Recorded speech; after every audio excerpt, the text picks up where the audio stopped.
The sun rises on a new day. The first of 1994, bringing to a close the college football season of '93. January the 1st, the biggest and best day in all of college football. Today, not every player will be contesting for a national championship, but all who play will forever treasure the privilege of playing on New Year's Day. We at ESPN are proud to kick off your new year with the Hall of Fame Bowl from Tampa, Florida. From the ACC, NC State, with a chance to cap a successful season, but more importantly, win national respect. And from the Big Ten, the Maize and Blue from Michigan, battling back from early frustrations and wounded pride, trying to put an exclamation point on their late season surge. Hi, everybody. Ron Franklin, and Happy New Year to you and yours. Welcome to the Hall of Fame Bowl here in Tampa, Florida. Well, this afternoon, we get an opportunity to see one of the very best that has ever carried the football in the college ranks, Tyrone Wheatley. And the task for the young head coach, Mike O'Kane at North Carolina State, the question for him, how do you stop Ty and company? Take away the long gainers. That's the way you try to stop Tyrone. You take away the big gainers. You give him the 5-yarders, the 6-yarders, the 4-yarders, and again, as I said, and you make them make a mistake before they get in the end zone. We've got to keep them from making the big play against us. Coach Mike Gottfried, Happy New Year to you. Coach joins us on the telecast as usual, and I guess the question is, if you're on that NC State defensive side, how do you stop Ty Wheatley? Ron, when you talk Michigan football, you talk running game. And when Michigan is successful running the football, they get in the comfort zone. The 7 wins this year, they averaged 232 yards a game rushing. In the 4 losses, 93 yards rushing. Now, if you're North Carolina State, 2 things you have to do. 1, you have to make the big offensive line of Michigan hit a moving target, so you got to move your defensive line around slants and loops. Also, you go to an 8-man front, but when you go to an 8-man front, you leave the corners on an island. Dr. Jerry Punch is with us on the telecast today. He's down on the sideline, and let's go to him. Jerry? Thanks, Ron, and Happy New Year, everyone. You know, it wouldn't be a problem for an 8-man front for NC State because their secondary is led by James Walker, the Atlantic Coast Conference leading tackler. But Walker's not here. He's about a mile away at Tampa General Hospital, admitted yesterday with a fever of 105 and strep throat. Freshman Kenny Harris, a true freshman, will start in today's game. How would you like to be a freshman starting your first game on New Year's Day against possibly the best running back in America? But Kenny Harris came to play, and so did the Wolfpack. Ron? Well, Coach, the first day of the year, but for many, this game will be the way they'll remember an entire season.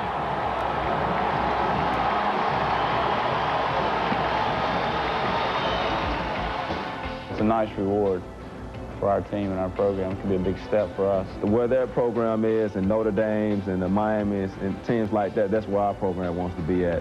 And this is a chance for us to take a step that much closer to getting to be a program such as that one day. It's a good opportunity for us to show, the country that, we're a lot better than 7-4. I think we kind of lost respect from a lot of people around the country, and this gives us a chance to go out there and prove that we are still one of the best teams. It's not going to salvage the season. It's not going to save face. It's just going to open up new doors for 1994. Great look from up at our blip of the stadium here, and you might see a few sprinkles on those limbs there. It has been gorgeous weather all week long, and here we are at game time, and the weather conditions are not that good. Let's go down to the field and check in with Jerry Punch on the field conditions. Jerry, how is it? Well, Ron, the forecast was for 70 degrees in sun, but we have 59 degrees in rain. And let me show you, the field looks good. It is ryegrass, but the big concern for NC State in their option game is when ryegrass, which has a lot of texture to it, gets wet, it gets very, very slippery. Back upstairs. Okay, Jerry, we did notice in the warm-ups that both teams were having some problems negotiating the field, and we have to wonder if they might not be checking in, Mike Gottfried, with their trainers or the equipment people to change maybe even length of cleat to see if they get a little better response out of it. Mike O'Kane, the first year for this fella at North Carolina State, an outstanding young man, 7-4 this year, and of course he would love nothing more than to give this program a statement beginning 1990.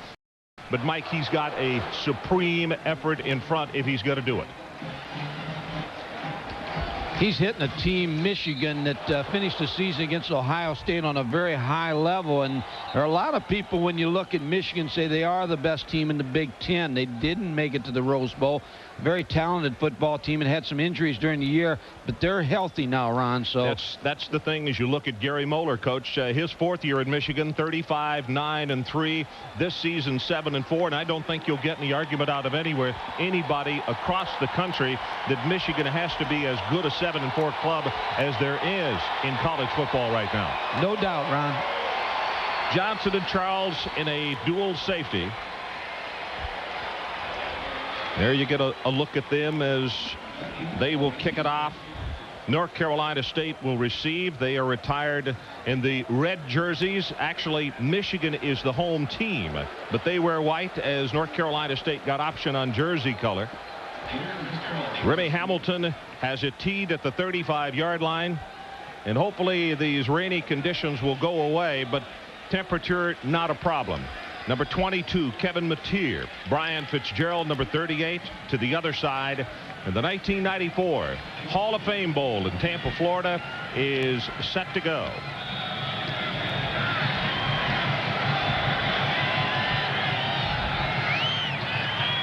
Fitzgerald and Mateer are ready. Hamilton is prepared. And let's play football. Mateer. 22, 23, and he'll take it to the 25-yard line. Let's take a look at the starting lineups for North Carolina State. Harvey and George. Gary Downs, the complete ball player at tailback, finally just about over a turf toe. He is a very good one. The wide receivers, Eddie Goins, the coaches just say we'd like to get him the football 20 times if we could. He is the game breaker.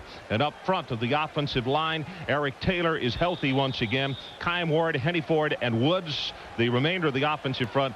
But at that left tackle, Taylor is the best of the offensive linemen. Downs goes in motion on first down as they roll the pocket. Throws back against the grain and incomplete. He wanted his tight end Schultz, and it was Jason Horn who was applying pressure. Defensively, these are the starters for Michigan. Buster Stanley, his head coach will just talk on and on and on about him. He's one of those 110% guys. Practice and also in the game. The linebackers will play 7 different ones today. Morrison is finally healthy. Missed 7 games because of a broken foot. And in the secondary, take a look at this. Ty Law not starting today. Shante Peoples not starting today. Alfie Birch gets the wide side corner position. We'll talk more about that Law situation in just a moment. Second down, they come with the option. Nothing doing there. Tries to jump over the second tackler, Morrison, and he can't do it. If NC State is going to have any success today on offense, they have to get the option game going. And Terry Harvey, the quarterback, will read the option, Ron. What he'll do is he'll put the ball in the stomach of Liddell George and read the linebacker. If the linebacker takes Liddell George, then he'll kick it out and run the option. Ty Law already in the ballgame. He did not start for what was called unspecified disciplinary reasons.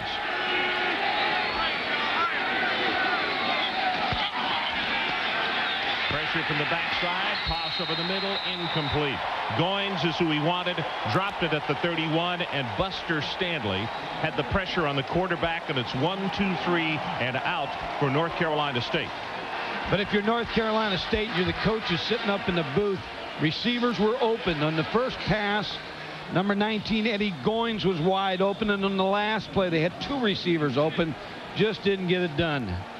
Robson to kick as he stands back at the 9-yard line. Derek Alexander has dropped off to around the 40. And Mike, we saw people fumbling kickoff and punt returns. Could be a factor in today's ballgame. Without a doubt, with the wet surface, people will slip. Now we're going to get a chance to look at Michigan's running game, and to me that's the key early, whether or not North Carolina State can slow down the running game of Michigan. Inman is the man over the football. He handles the long snaps. Gets a good one. Pressure up the middle, and it's blocked by Michigan. At the 3, ball is recovered by the Wolverines at the 4-yard line. Charles as number 34 got the block. Ron, there's a flag down on the field, but John Angus Charles really was not blocked on that play. I don't think they had the punt block on. I think they had a return on with just 2 people rushing.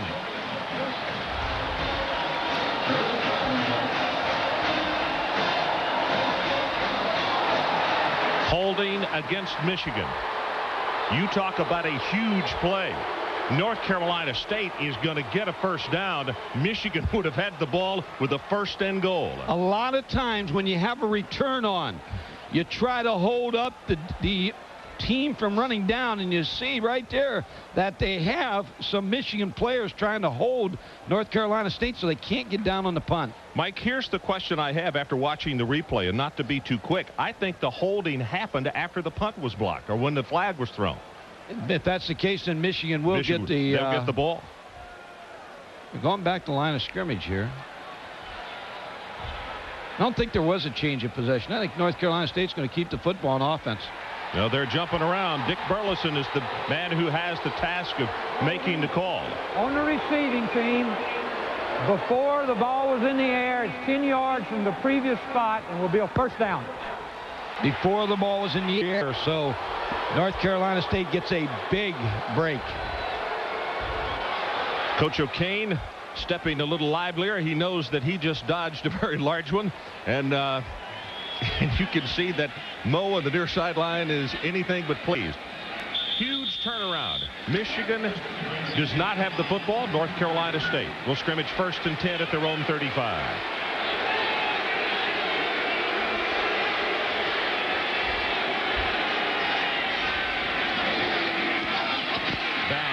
Check it, Liddell George.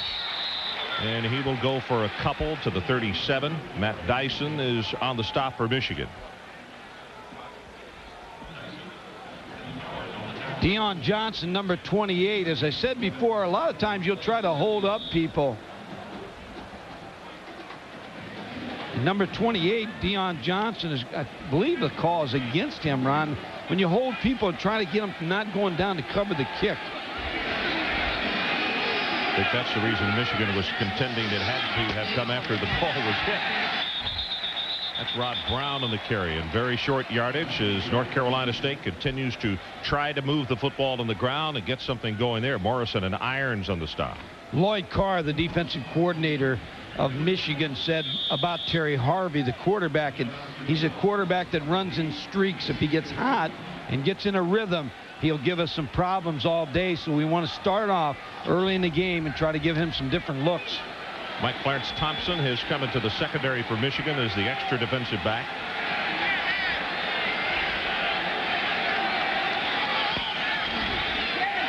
Pressure from the front 4. Pass delivered complete, and that'll be enough for the first down as Gary Downs out of the backfield. And that's impressive for a running back. He got stuck pretty good and held on to the football. Deion Johnson, number 28, with a good hit on Gary Downs, but time for Terry Harvey to throw the football. Good protection by the North Carolina State offensive line. Buster Stanley, you can see number 60 coming into your picture as Michigan did get good pressure from the down 4.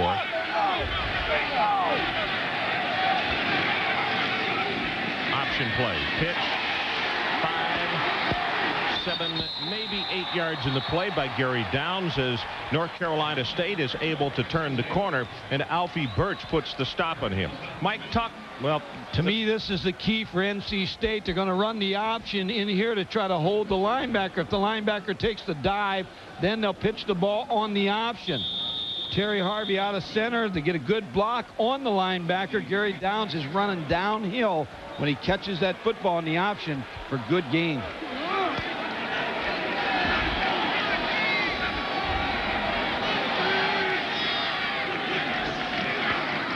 Brown, and you can see he slips as he tries to make a cut. The hole was filled. Tried to make the quick adjustment as Damon Denson was sitting right there in the hole. So it's going to be 3rd down, and still about 2 yards to pick up the first down.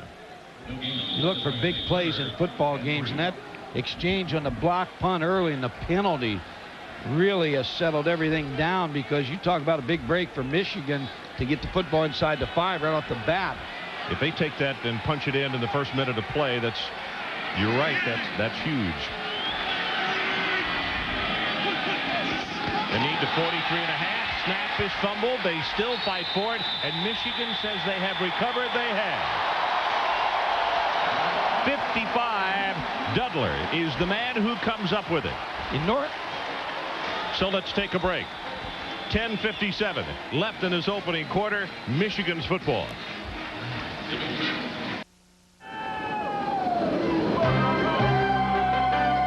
ESPN's exclusive presentation of the 1993 Hall of Fame Bowl is brought to you by the beaches of St. Petersburg, Clearwater, Florida, where the magic lasts a lifetime, and by Lincoln Mercury and the complete line of 1994 Mercury automobiles.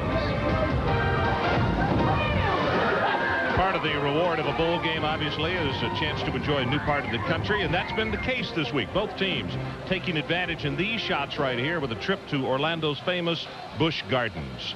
And in fact, we're going to find out if Ty Wheatley is as good a photographer as he is ball carrier. As you can see him doing that swish pen. When we had North Carolina State against Florida State, they had a turnover early in the ball game in the first series. They've had problems with that all year. And after that, it was all downhill for Mike O'Kane's football team. We'll see what Michigan can do with the turnover. You could see him talking with Gary Downs on the far sideline, talking something about either a cut that he wanted him to make or was not made. Play fake to Wheatley on first down, and they throw the football incomplete at the 46, and it gives us an opportunity to take a look at the starters for the... Okay, let's take a look at the fumble first. Okay, choke.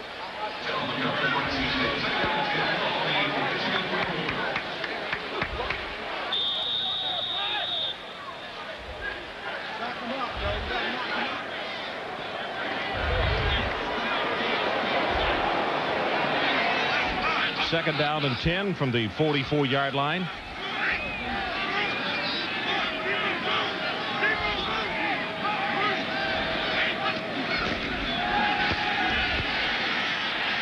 Pressure. Collins going to run, and he'll take it for 2 and now 3. Here's the fumble we're talking about, Ron. The snap just really came up too high and hit above Terry Harvey's hands. Gannon Dudler, number 55, with the recovery. There's a good look at Harvey on the sideline. Now, Mike, let me ask you a question. Fifth turnover on the opening drive this season. That's not the way you want to start a ball game. Here's my question. Collins now is limping off the field. You got one of the best running backs in the country. You got 3 of the best tailbacks, and you come out and throw 2 passes, and your quarterback's already nicked. Todd Collins hit on that play. Tyler Lawrence, number 58, in on the tackle.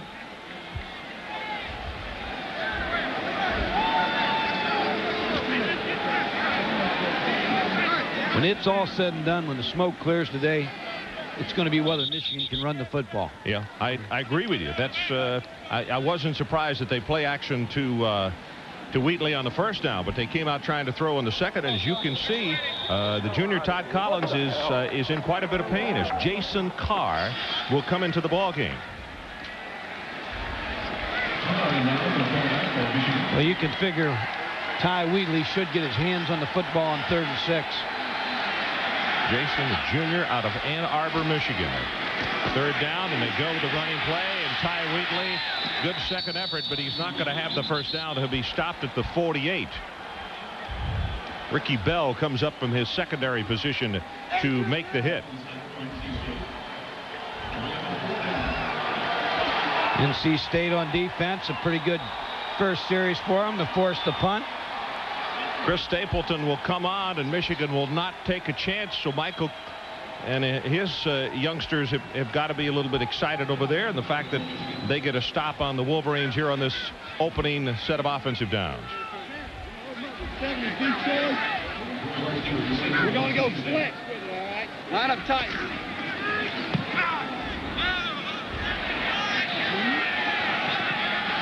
And into the end zone.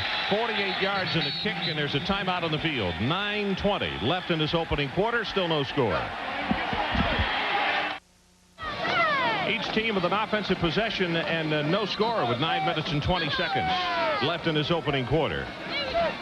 And let's go down to Jerry Punch and check in with the injury. Jerry? Ron, good news for the Wolverine faithful. Todd Collins, their senior quarterback, has been examined by the orthopedist Gerald O'Connor. Apparently, he got hit by a helmet on the outside of the right knee. He is up, walking around, trying to limber up. Now begins to throw a football. Expect to see him back in next series. Todd Collins is healthy, but the doc doesn't sound too good. Todd Collins, of course, does have another year of eligibility left. The doc sounds a little squeamish down there, under the weather. Under the weather here in Tampa. Pass in the flat, overthrown. What did Gary Downs as they continue to try to work on the Michigan linebackers? When North Carolina State, when you talk to the coaches, their concern about Michigan is they feel the Big Ten's a muscle league, a run league, and they feel like they can work on the linebackers, the big linebackers of Michigan, and they're trying to get their running backs against the linebackers. Around 4 pass plays, they've had 4 players wide open. They just have not caught the football. Just a little off the mark. You're right. Downs and Brown of the setbacks. Downs in the draw. Good tough run up to the 24. Jarrett Irons is the man who makes the tackle. Steve Morrison, a linebacker, has been hurt a lot this year. Ron played the Notre Dame game, was injured. Wisconsin game, he was injured. He's now healthy. And people who follow Michigan football say when number 36 is healthy, it's a big lift because he calls all the defensive signals, and the other players can make the plays that they need to. They don't have to worry about where to line up. Steve Morrison will get them lined up. Morrison broke a foot jogging to miss a total of 7 games. 3rd down, the line they need is the 30, and the pass is caught by Downs, and it'll be a North Carolina State first down.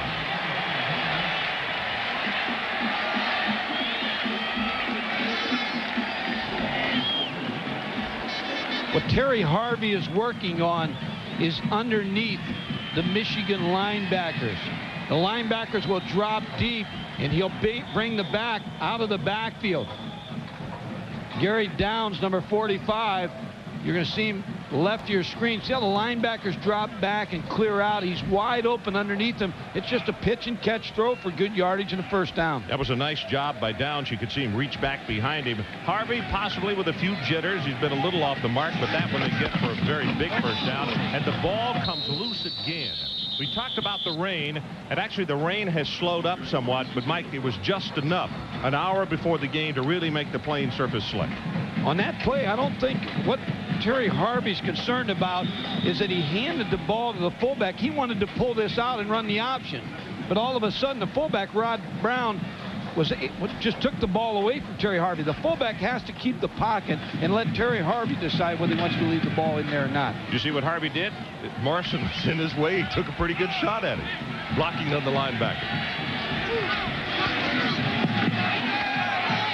Pass is complete. Goings at the 40. And let's go down and check in with Dr. Jerry Punch. Jerry? After the first offensive series, NC State's equipment guy Eddie Gardner brought the whole offense over and changed shoes. They changed from this formed rubber cleat here on this side of your screen to a screw-in cleat. Much longer, much deeper. All the offense now has this cleat. Better footing now on this second offensive series for NC State. That's not surprising, Mike. And I'll bet Michigan is doing the same thing when we check with their equipment people, because those shorter cleats did not seem to be getting the job done during the warm-ups. Hill and Hinton in at wide receiver for the Wolfpack.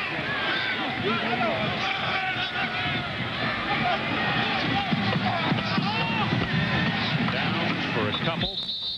He'll take it to the 44-yard line. Tony Henderson steps up to make the hit on him.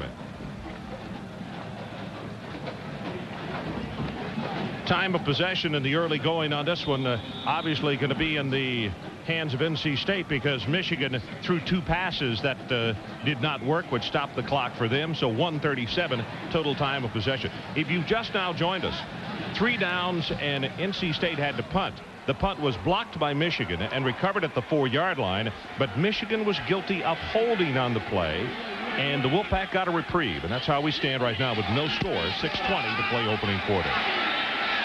Going to go long. Goings knocked away. A nice defensive play by Alfie Birch. Wow, he was right there. Excellent play by Alfie Birch, number 7. Just with his left hand was able to deflect the ball away from Eddie Goins. And that's the matchup. When you look at the matchup today, is the wide receiver strength of Eddie Goins against the secondary of Michigan. Terry Harvey with a throw. Watch number 7 just reach around, not make any contact on Eddie Goins, and just deflect the football. That is a great athletic move. And any slip on the surface on that one, Mike, and it's 6 points with Goins going away. I would think the option right here, the run option with Terry Harvey.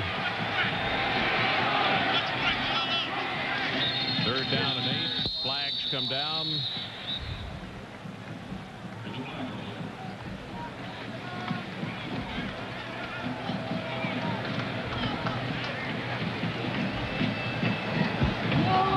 Dead ball foul. Delay of game. Delay of game against North Carolina State. So now it's going to be 3rd down and 13. The line for them to make is the 48 of Michigan.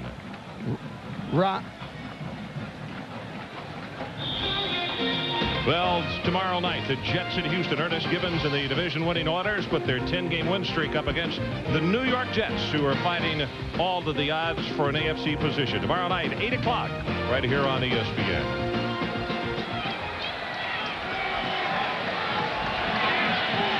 Michigan linebackers show blitz, and here they come. Pressure, and he's going to be sacked. Harvey had no place to go, and Dyson is the man who's going to be credited, and also Zinkowitz. Trent, number 76. Let's give him part of the sack. It is a loss of 10. Michigan is not a big blitz team, but they looked at the Florida State tape. When they looked at the Florida State tape, they saw a lot of blitz by Florida State against North Carolina State. Florida State had a lot of success, so Michigan will try to use the blitz. Steve Morrison, Matt Dyson on the sack. Robson standing back to punt. Now, you remember on the last one, they had the return on. Michigan blocked it. They get pressure from that inside again, but he gets it away.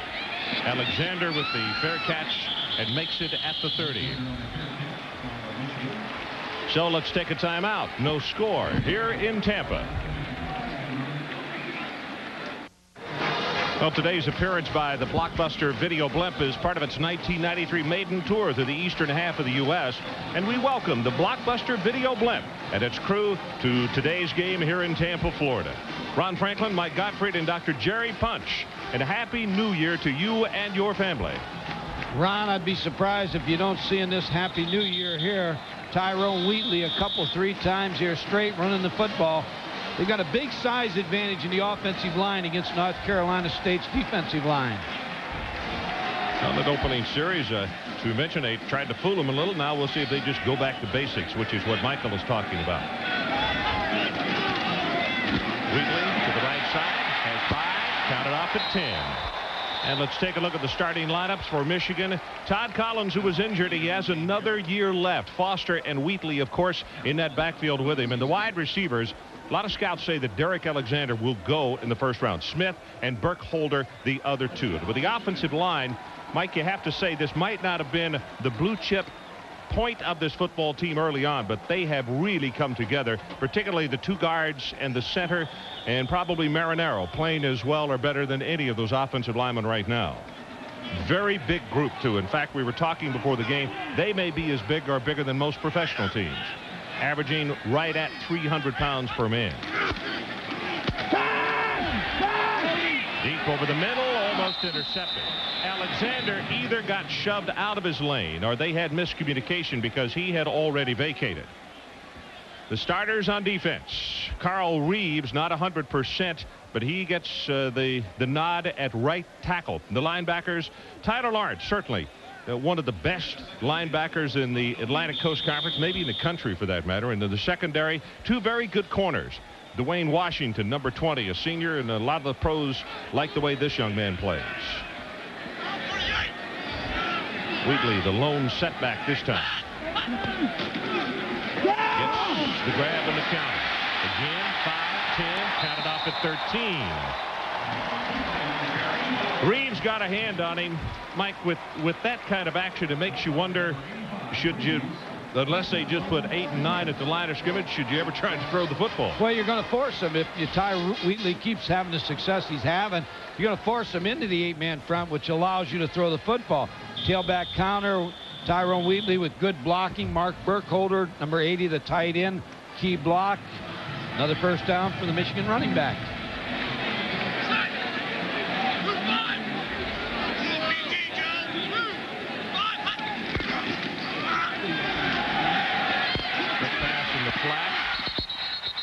Caught and out of bounds at the 43. Mercury Hayes is the man that they got on the near sideline.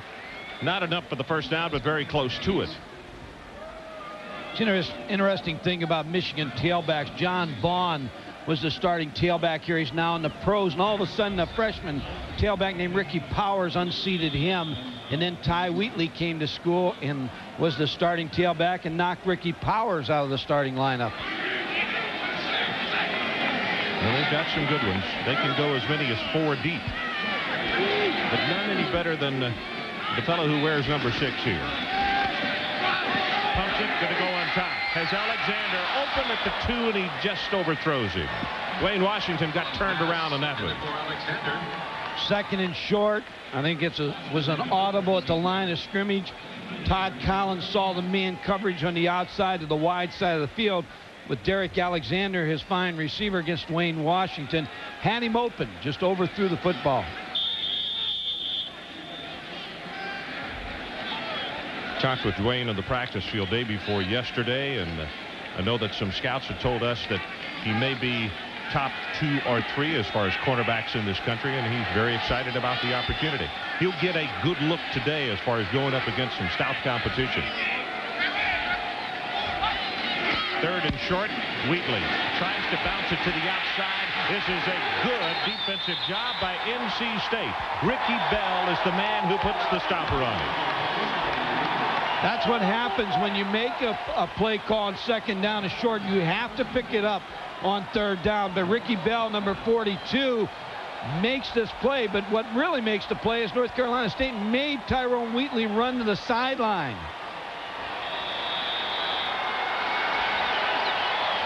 So Stapleton comes in to kick the ball away, and the Michigan offense right now has been stymied by the Wolfpack.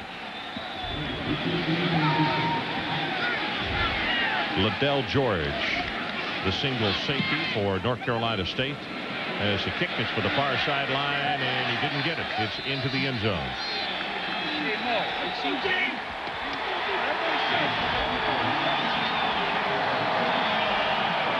Well, Mike, Michigan in the preseason, a pick of number 3 in the country.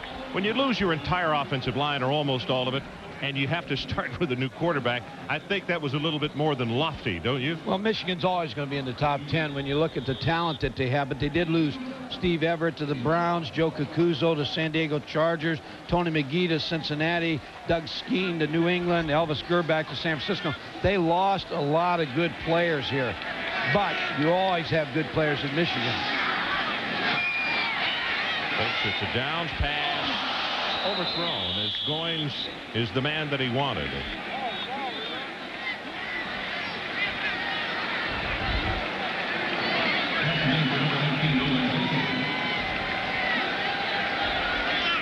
Eddie Goins on just a curl route. He's open. Ball just thrown too high. Number 28, Deion Johnson, slipped on the turf and was not there to try to deflect the ball. It's just too high. North Carolina State has had receivers open this entire first quarter.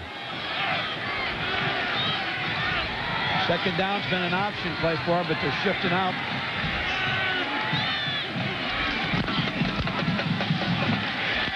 Downs in the carry. Wow, that's a pretty good stick from the secondary there. Morrison grabbed him first, and then you could see his head go back as some help from the secondary coming up defensively for Michigan, and it's going to be a second down and long for the Wolfpack. Ty Law is the man who came in and put that neck kick on him.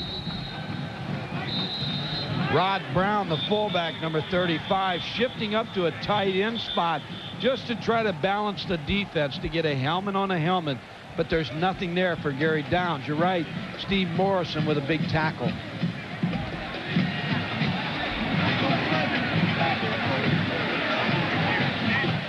Ted Kane, the offensive coordinator, calling the plays for North Carolina State.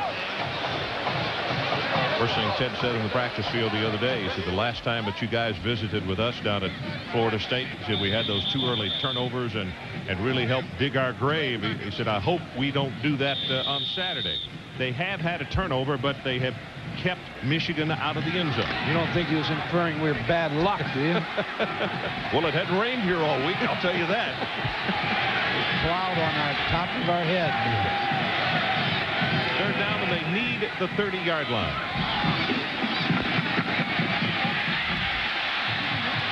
Harvey still looking.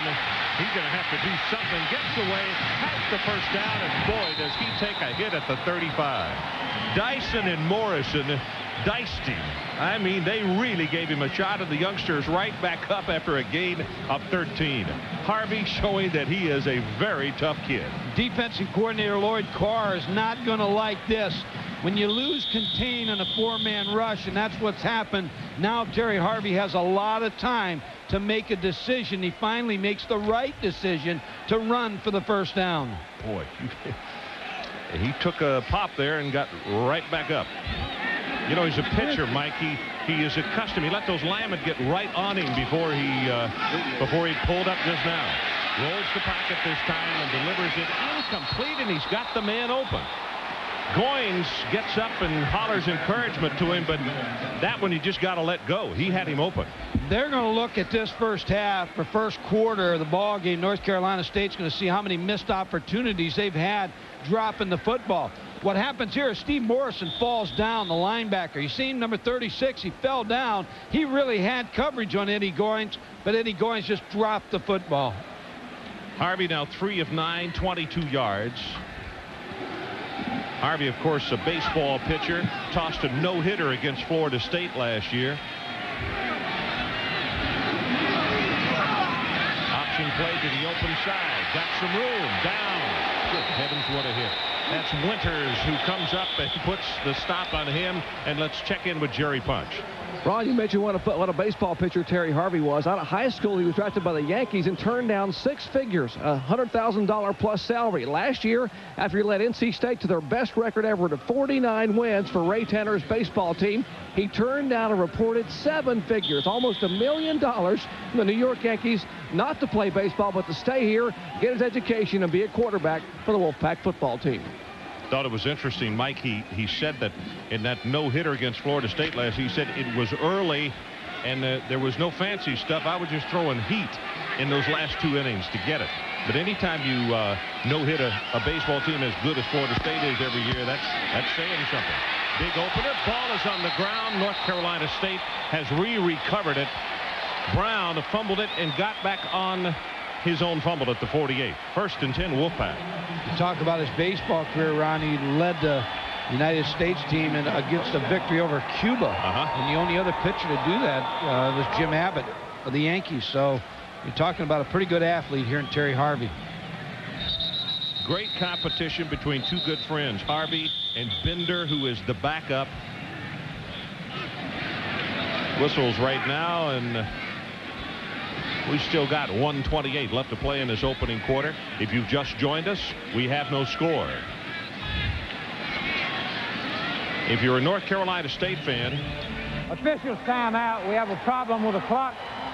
Now we have an officials timeout for some kind of technical problem. Dick Burleson coming to the near side. At breakfast today, Michael Kane stood up in front of the North Carolina State football team and read 6 articles from newspapers around the country, the Boston Globe, the Michigan papers, the Atlanta paper, and then read all the stories about that his team didn't have a chance in this game and it would be a blowout. And he told his team as they left, it's time for us to gain some respect. Kids can only read so much, Mike, and they get fed up, and obviously NC State has ability or they wouldn't be 7-4 this year. The thing that they're doing right now is they're keeping the football away from Michigan. Pass here in the flat is incomplete. Couldn't hold on, thrown just a little bit out of bounds.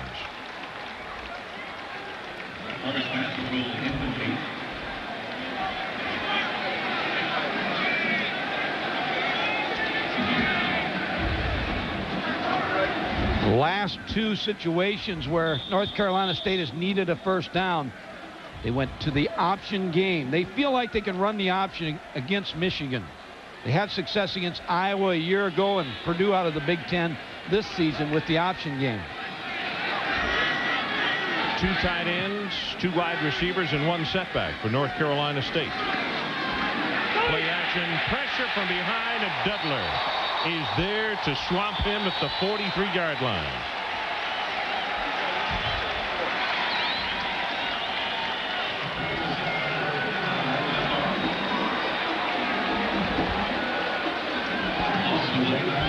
Number 55, Gannon Dudler is going to pressure from the outside against the 2 tight end offense. No one picks him up. And he's able to make the sack on Terry Harvey. Dudler, very valuable. He can play all 3 positions. Any of the down positions or the linebacker. Deep pass over the middle, has it complete at the 41-yard line. And Goins is going to be about 5 yards short of the first down. Winters put the stop on him. Gain of 14 yards, and with that, down to 3, down to 2, and 1, and that is the end of the first quarter of this 1994 Hall of Fame Bowl.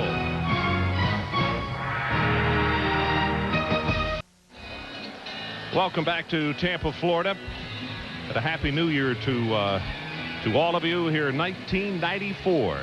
The rain has stopped, and in fact, the clouds getting a little bit higher, and hopefully it's going to turn into a pretty day. It's been beautiful weather in Tampa all week. Just a little rain this morning before game time. Good decision by North Carolina State here. You want to make Michigan work the football field. Don't want to ever give them good field position. Make them go 80 yards to beat you.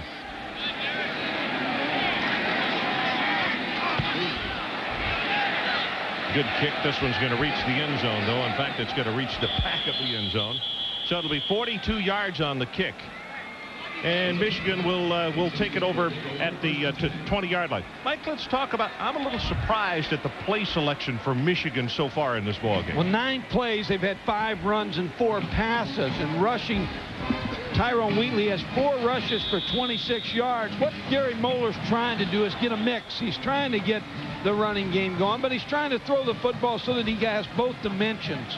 But I would think sooner or later you settle in with Tyrone Wheatley and pound them like they did on the first 2 drives there, where Tyrone Wheatley was running in between the tackles.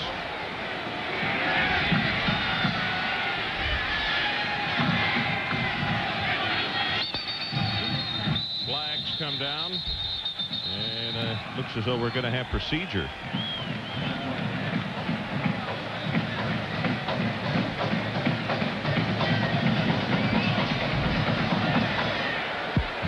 Delay of game, 5-yard penalty on the offense. Delay of game. First down. So with the entire team on the sideline and then taking the play back out onto the field, they did not get the play off in time. So 5 yards will be stepped off. And you have to think that this side of the field right here is elated. The fact that Michigan just can't seem to get in sync in this early going. Counter action. Wheatley all the way to the 28. Ricky Bell holding on for dear life. When you have a defensive line like North Carolina State that's going to move around and try to attack you by hitting gaps, the counter play is a good play because you see the movement by North Carolina State. You seal everything down inside. John Runyon, the pulling guard, with a good block, number 69. Another good block by number 75, Thomas Gwines. And that opens it up for Ty Wheatley. Also Melia, the center. You can see 67 with his man stood up at the line of scrimmage.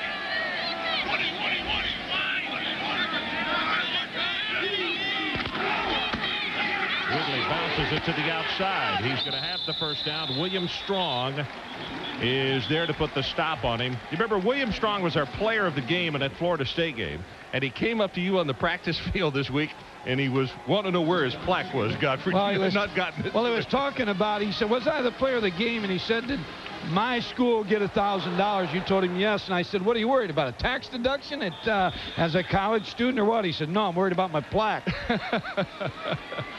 So Mark Backelman, who handles the sports information chores for North Carolina State was going to make sure that he was aware when the plaque came in. Play action. They throw it here in the flat, and the pass is incomplete to Walter Smith.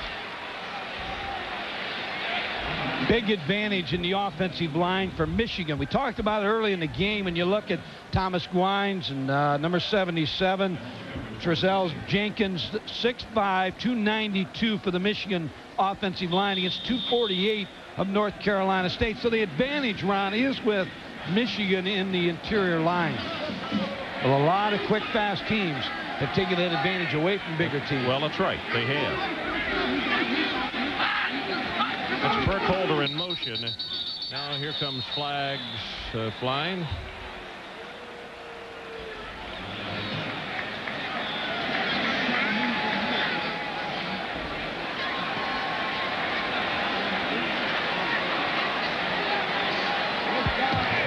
Dead ball foul. False start by the interior offensive line. Well, false start now. Michigan picked up the first down a moment ago. That was after a delay of game. Now they have a false start, so it's going to be 2nd and 15. They don't huddle. They want number 10, Todd Collins, to have as much time at the line of scrimmage to make his adjustments.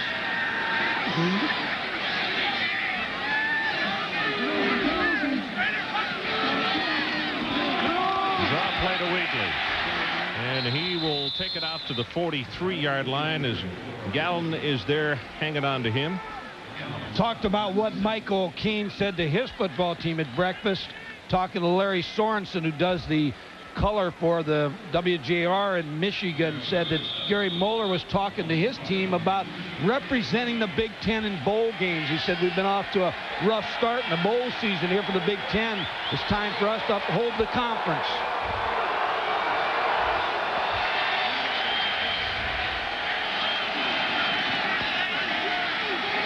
Pressure backside. Now throws it complete at the 44-yard line. Mercury Hayes. Cam Cameron, who coaches the quarterback, said that Mercury Hayes has been making great catches for us all season. He said we have to find ways to get the ball to him. Todd Collins really does a nice job of buying time to get the ball to Mercury Hayes, who came open late against Dwayne Washington, number 20. 18 yards in the pass play. That is the longest gainer through the air by Michigan as you look at the numbers on Hayes. 5 touchdowns and an average almost 17. And he has a great name, Mercury Hayes. Even on the wet field. Now this is Davis, who is coming at tailback. And they have some interchangeable parts. As you can see, he will pick up 6 yards. Not quite as tall. He's 5'9", 202, but very, very quick and slides well once he gets bumped. Now he's going to come out of the ball game, and Tyrone Wheatley will come right back in. 12:20 left in the opening half. The 1994 Hall of Fame Bowl from Tampa. No score. Michigan and North Carolina State. Ron Franklin, Mike Gottfried, and Dr. Jerry Punch with you today. Wheatley. Well, nothing there as he bounces to the outside. Just glides down the sideline, out of bounds at the 27-yard line. Kenny Harris came over to put the hit on him. When you're a fullback at the University of Michigan and you have such great tailbacks that they have, you have to block. Shea Foster, number 33, will be the lead blocker for Tyrone Wheatley, number 6. Number 33 with a good block on the linebacker, Greg Giacomo. Look at Mercury. And a good block by Mercury Hayes on the outside. Yeah. And that's something that the Buddy Green, the defensive coordinator of North Carolina State, said. Michigan's receivers are impressive, not because they catch a football, they block so well. First down for the Wolverines.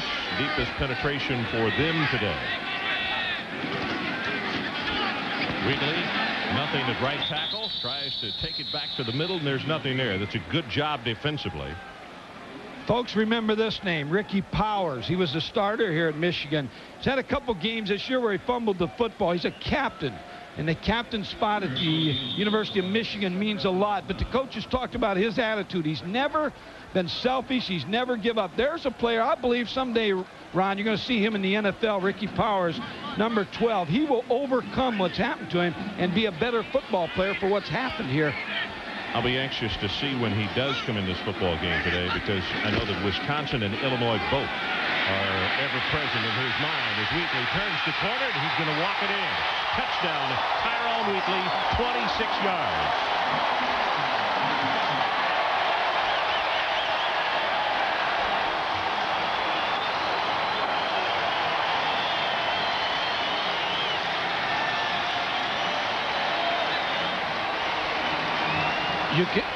You can see Ty Wheatley run the football, but Shea Foster, number 33, the fullback, again with a big play. And that's the worry that North Carolina State has, that Michigan's just going to line up and smash mouth football and run this Tyrone Wheatley behind the fullback in the big offensive line. If they do, North Carolina State's in trouble. Milosevic is out there to attempt the extra point. He turned to the sideline and said, hey, guys, give me one more player. So they had to get one more on, and now flags come down. Foster came trotting out late to help out on the special teams. Talked about the fullback, Shea Foster, number 33, just with a good block on Ricky Bell, just enough to spring Tyrone Wheatley for the touchdown. Impressive. That's an impressive drive by Michigan.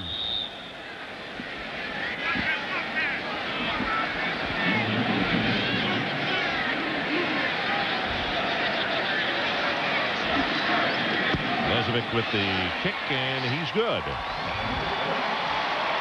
Now let's go to break and take one more look at the touchdown. 11-10 left until halftime. 21 yards. Tyrone Wheatley. We'll be right back. ESPN's exclusive presentation of the 1993 Hall of Fame Bowl is brought to you by the all-new Ford Mustang. It is what it was, and more. And by cold-filtered Miller Genuine Draft. Get out of the old. Get into the cold. North Carolina State bench, the defense has played well. As you look at Terry Harvey and the offense about to come back on the field, but on that drive, Tyrone Wheatley showed why so many people think he is one of the best to ever play the game. And now, Mike, he has 10 carries, 92 yards, and a touchdown as you look at the drive. 9 plays, 80 yards, 3:41 total time.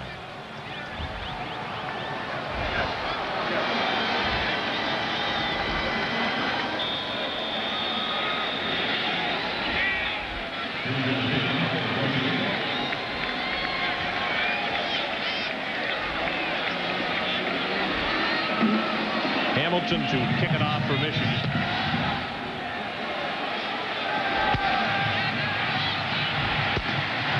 Here, 25 and out to the 30-yard line.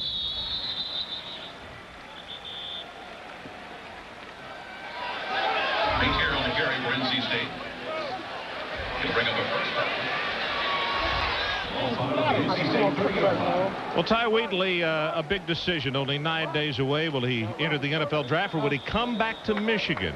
That's not too bad. It's very difficult, you know, when certain decisions come up that you've been dreaming or wanting for a long time. In both my college career and a pro career is things that I've wanted in my life for such a long time.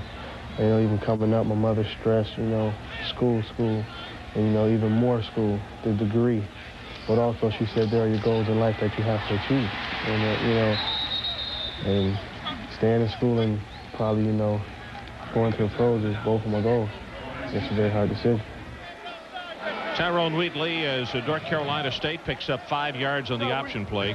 Mike, probably the most impressive thing to be around this young man is to find out that he does not want to talk about himself first. He wants to talk about his teammates and what he can accomplish at Michigan and for Michigan. And I know this guy's got a tough decision, but he's got to tell him, hey, if you're in the top 5, good luck to you. Halfback pass here. Well, direct snap to Eddie Goins. He was going to throw the football, and he is tackled back behind the line of scrimmage for a loss of 6. And I have to wonder, as Buster Stanley made the stop, if that was akin to a play. Buster or Goins was going to throw the ball against Florida State. Actually, that was a reverse, but he could throw the ball very well. But it didn't fool Buster Stanley, because Buster Stanley, number 60, is reading it all the way, and no one blocked Buster, and he made the tackle on Eddie Goins.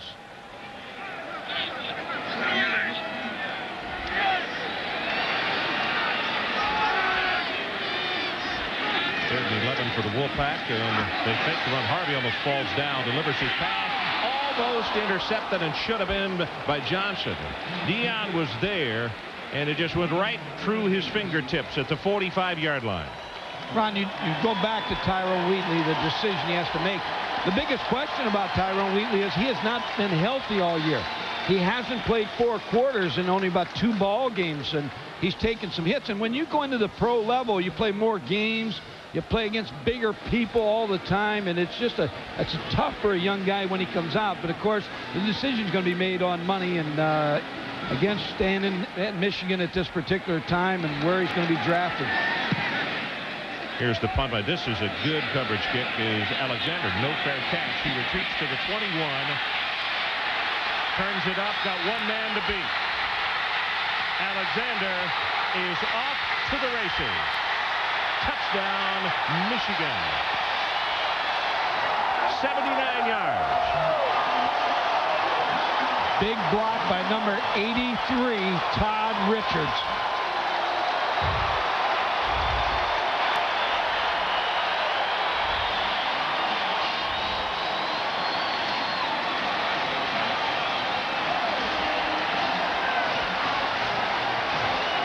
Derek Alexander waiting for the punt. Slippery field. Sometimes you run by the punt returner. Nice job by Derek Alexander of weaving in and out to avoid the tackles and get the touchdown from Michigan. Special teams.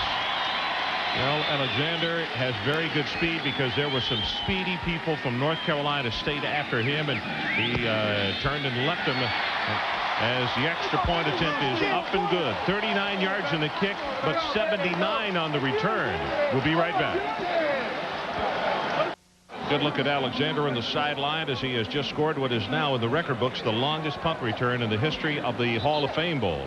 79 yards. And also there is another record that is in the books for the University of Michigan. 4 career punt returns for touchdowns, and he said yesterday in an interview that we did with him that probably the most, he likes the home run ball, Mike, because, and asking him his biggest thrill of this year, and that was that 90-yard touchdown reception against the University of Illinois.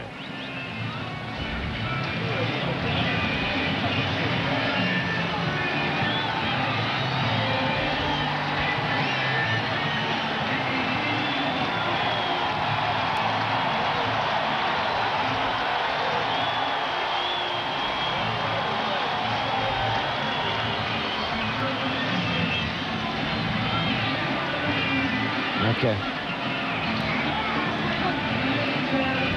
Ron, when you talk about special teams, number 2, Walter Smith, he's a wide receiver that they put on the kicking team. Against Minnesota, he scored a touchdown on a touchdown pass and came right back and made the tackle on the very next kickoff. This is a short one. Taken by Lawrence, and North Carolina State's going to scrimmage from around the 28-yard line.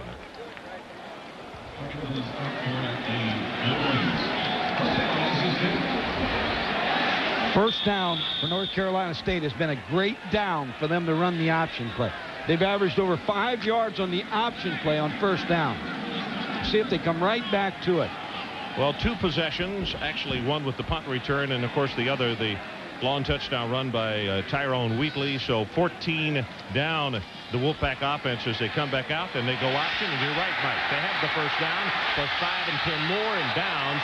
Bumped out of bounds very hard on the near sideline by Ty Law, but it's a gain of 23.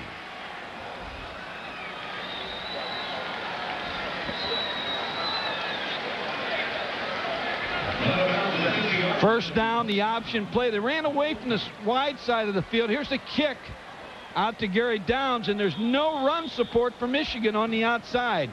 Big gain out to the 50-yard line.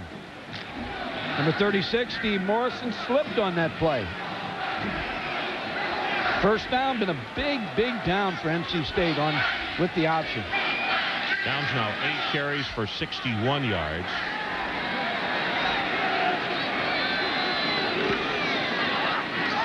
Play action, you can see him slip just a little, throws the ball complete. Goins at the 43. Dyson pushes him out of bounds.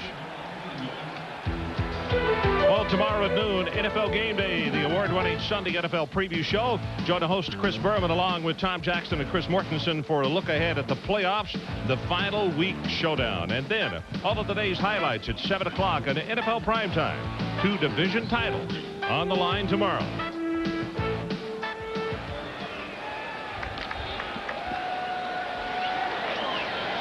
Downs with a very good day going. 8 carries and 61 yards. And he told us earlier this week a turf toe that he got out of Texas Tech has really slowed him down, as that will go for a loss of yards, and Tony Henderson is there to put the stop, and now a big 3rd down. Good coaching move by Michigan is the fact that they're rotating their defensive linemen in, trying to keep them fresh. Tony Henderson was able to get penetration against the center, Todd Ward, on the last play to force him into a 3rd down. When you substitute your defensive lineman, you're playing for that 4th quarter when you need a pass rush and you need fresh bodies in there. And Michigan does as good a job with that as any team in the country. Actually, they were forced to, Mike, because of all the injuries. It turned into a godsend for them. Here's Downs, breaks the tackle, and look at the second effort. He'll have the 1st down.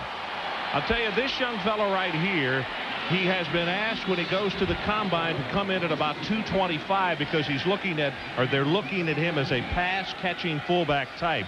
And he shows right there that he has extremely good agility. Not great speed, but very, very adequate speed. Well, Michigan really plays the option in great shape. They just slip. Matt Dyson, 91, is there to make the play, just slips. Gary Downs with a good run for the 1st down. Michigan has this defense very well. Look at, they've got 2 different people. Number 35, Chuck Winters, just didn't make the tackle to stop the 1st down. They may have to re-examine those cleats. Play action, quick pass to Goins, a little pick play, and the tackle will be made at the 33-yard line by Ty Law.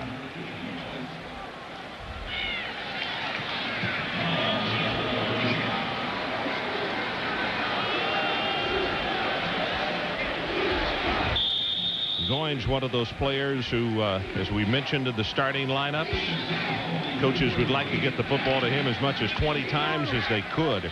Very confident player, and he likes the tough situations. He wants the football when the chips are really in a situation where it's big time. Michigan bounces around on defense as they go with the running play, and boy, what a hit. Brian Fitzgerald gets blasted by Steve Morrison. Michigan made a real good defensive move just before the snap of the ball. Moved their defensive linemen on a stem move, moved them to the wide side of the field. Watch the defensive line move just before the snap of the ball. They think that now Terry Harvey's made his cadence and now can't check off, and they moved exactly where the football was run. Good defensive call by Lloyd Carr, the defensive coordinator. Really was, Mike, because he brings up a 3rd down, and look at the linebackers creeping up. They stay at home. The draw play will be close, and I think Liddell George has got to have the 1st down for NC State. Yet from where the side judge has marked it at the 27, Damon Denson stopped him, but let's see. It is a 1st down for the Wolfpack.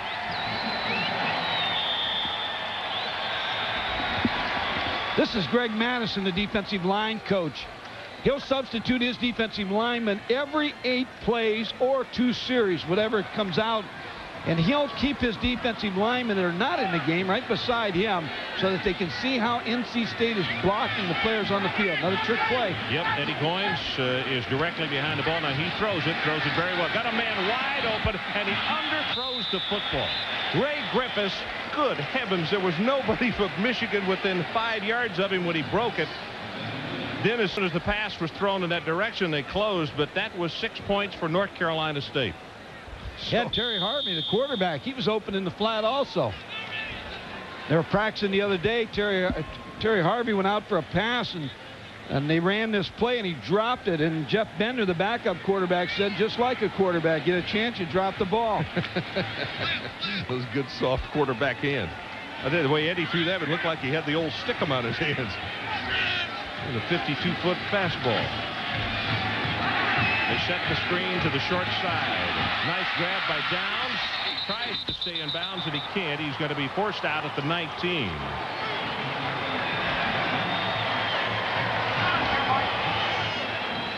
See Michael Kane. That was a good catch by Gary Downs just to keep that play alive. Mike, he's a good-looking kid. He really is. 6'1", 208-pound senior. Ball's thrown just like you want to throw the screen. Just great catch. Picks up some yardage after the catch. Deion Johnson, number 28. And let's go down to Jerry Punch. Jerry? Guys, Gary Downs came by me out of bounds, but in the air, and he reached over with his right foot and put his toe down and touched the 19-yard line, and the officials saw him touch, and that's the spot of the ball. Back upstairs. Well, it's big. It's third down, and they need just a couple to go straight ahead, and they're not going to have it. Rod Brown. Now decision time for the Wolfpack, Mike, as it is going to be fourth down, and from where they're marking it, about a yard. Horn is the man who stopped him. The decision's been made. They're going for the first down. I think it's the right decision, because if you're going to get into a scoring affair with Michigan, you're going to have to score touchdowns, not field goals. Fourth down, about a yard and a half. They need it just inside the 17. Michigan leads it 14-0 as we're about to go under 5 till halftime. I would think the option play. They've had success with it. Here it comes. They fumble the ball. It is loose. Michigan recovers at the 15, and that is Anderson, number 20 on the football. The problem that Terry Harvey's having is the fullback is grabbing a hold of the ball. So let's take a break. 5:02 remaining until intermission. Back with more from Tampa after this. If you joined us late, we had a little rain for about an hour before this ball game today, and as a result, North Carolina State has had a little problem holding on to the football. Harvey being talked to right there by Jeff Bender, who is his backup but also is good for him, and you can see the dejection, Mike, on his part. But you made a very good point about what's happening. Well, the fullback, when you run the option and you read the option, the fullback can't grab the football. You got to let the quarterback make that decision. 4 drives, 9 plays, 33 yards, no points.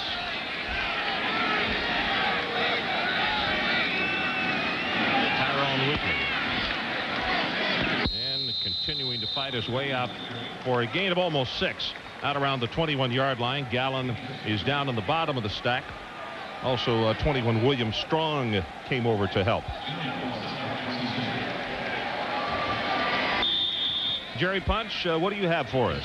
Gentlemen, he was known as Tyrone Noble, just another reserve defensive back for Michigan, in a 6-week summer camp for kids, and someone realized he was Tyrone Wheatley. He used the masquerade because he wanted all the attention on the kids and not on himself. Just an idea of what kind of humble individual he is. And he gets another handoff for a gain of a couple. Ron, this young man is so unassuming and so humble. He went to a summer camp for underprivileged kids and used an assumed name. He didn't want anyone to know he was the MVP from last year's Rose Bowl or a possible Heisman candidate. He wanted everyone to be focused on the future of those youngsters. Wonder if he picked up the MVP at that camp, the kids' camp. Jerry, you don't know, but Noble picked up the MVP in that camp, do you?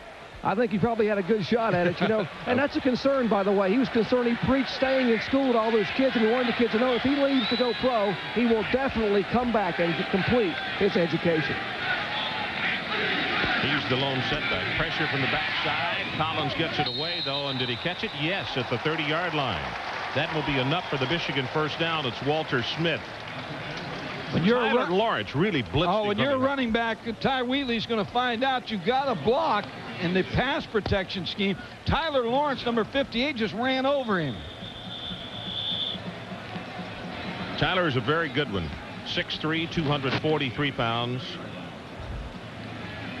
And Buddy Green, the defensive coordinator, said he has to have a big game for us today on defense to have any chance against Michigan. You know one thing, that every time they snap it, you're not going to get half an effort out of Tyler Lawrence.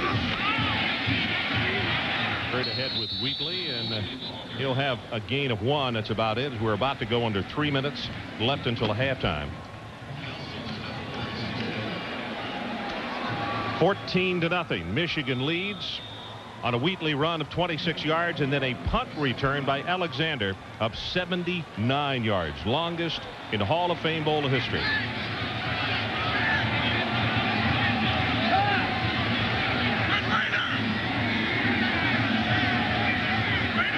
Making a signal to the wide receivers, but giving the ball to Ty Wheatley again. And Wheatley to the 36. So it's going to be 3rd and 4. Covington and Gianamore combining on the stop for North Carolina State.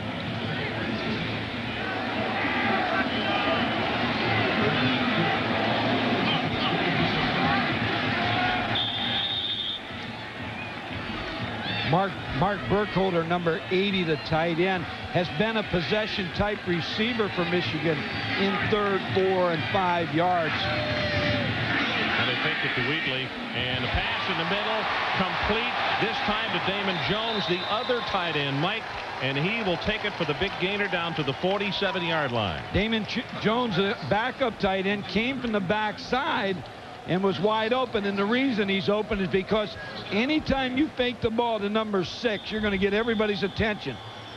All the North Carolina State defensive linemen and linebackers were working toward Ty Wheatley.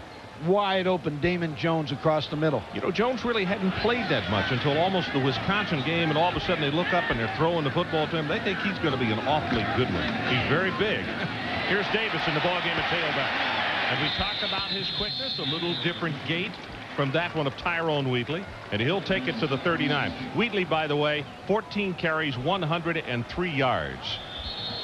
Michigan has 3 timeouts, and they're going to spend one. So there's a timeout on the field, and we'll take it with them. 14-0 Michigan. We'll be right back to Tampa after this.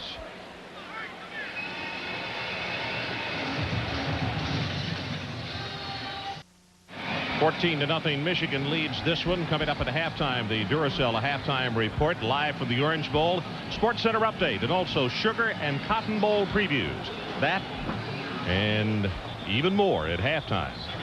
14-0 our count right now, with Michigan leading, and they have the ball at the North Carolina State 39-yard line and 1:28 seconds to work with and 2 timeouts. They go with Foster, trying to cross him up with the big back carrying the ball, and he's going to have the first down. The clock will be stopped just momentarily now as they move the chains. It's at 1:20. Ricky Bell is at the bottom of that stack, and part of the side from Tampa Stadium on his face mask. John Mercury Hayes, number 9. Let's see if Collins rings his number. Straight drop. Pressure on him now, just dumps it off. It's Davis out of the backfield, and a nice job by Gallen to stop him for a 3-yard gain, but most importantly, not much on the play, and it uses up some valuable time as Michigan will use their 2nd timeout, and we're going to stay right here at Tampa Stadium. Well, who's number 1 and who's got the real shot, Mike? Well, Ron, Nebraska's got their shot tonight against Florida State, but I think Notre Dame and West Virginia both have been given a little bit of the shaft. In 1989, Notre Dame played Miami head-to-head. Miami won, but you look at bowl teams. Notre Dame played against 8 bowl teams, Miami against 4, but they said, hey, it's not whether you play a tough schedule or not, it's head-to-head competition. All of a sudden, you go to 1993, and they changed the rules on Notre Dame. 1993, they go head-to-head, and they beat Florida State, and they played almost as many bowl teams as Florida State, but now they're saying, hey, it's head-to-head competition. It's not the toughest schedule. And the other team that really has a complaint is West Virginia, because in 1984, BYU won the national title undefeated and beat a 6-5 Michigan team in the Holiday Bowl. And, you know, people said, well, hey, they're undefeated. They won all their games. Here's West Virginia with 26 seniors, 2 quarterbacks, an outstanding team. I think Notre Dame and West Virginia both have a complaint. And, Ron, I'm going to tell you something. The day has come in college athletics, college football, college basketball, where there should be a commissioner. A college football commissioner. Take Steve Hatchell out of the Southwest Conference. Basketball, bring Dave Gavin back, but somebody who can help get by all the NCAA problems that we have. We can't do it. Pass over the middle, complete at the 6-yard line. Complete your thought. Well, here. we got so many things happening, and you've got this big body that makes all these decisions. Division III, Division II schools, Division I AA. You need somebody at the head of this thing to represent college football, and preferably somebody who's coached. In the same way in basketball, you need somebody to be a point guard for college athletics when people who are making decisions aren't making decisions based on the best for the student athlete. Oh, I couldn't agree more on that. When the administrators are meeting, if it's a decision on basketball, basketball needs to be represented there, and the same with football. Shouldn't do it without. Pressure in the middle. They set screen to the short side. That's Davis at the 20, at the 15. Now a flag has been thrown back upfield at the 25-yard line, and he steps out of bounds with 43 seconds left on the clock. I think this is a good call by the umpire because it's on John Runyon, number 69. He got his hands way out and pushed a North Carolina State defensive player. And that's what the call is, as you see Dick Burleson. And John Runyon is talking to the umpire, but it's a definite good call against Michigan. You go back to again, Ron. Watch number 69 here. John Runyon against Ed Gallen, just pushes him out of the way with his left hand. But when the smoke clears, everybody says, well, we ought to have a playoff. Hey, we're not going to have a playoff this year. So solve the problem this year, because West Virginia's sitting down there getting ready to go play a ball game tonight. They just want to have a chance to be considered for the national championship. Well, until they have one, a power rating also would help them, Mike. You're right. And that would put West Virginia in a little tougher position than they are if that were the case. To the 31-yard line, and now let's see if Michigan uses that last time out, because the clock is running at 32 and now 31. They have a 14-0 lead. They look over toward the bench, and still no call. Clock ticking down. Michigan has a timeout left, but with 4th down, they're just going to let it run all the way down, and they will go for the long field goal, it would appear.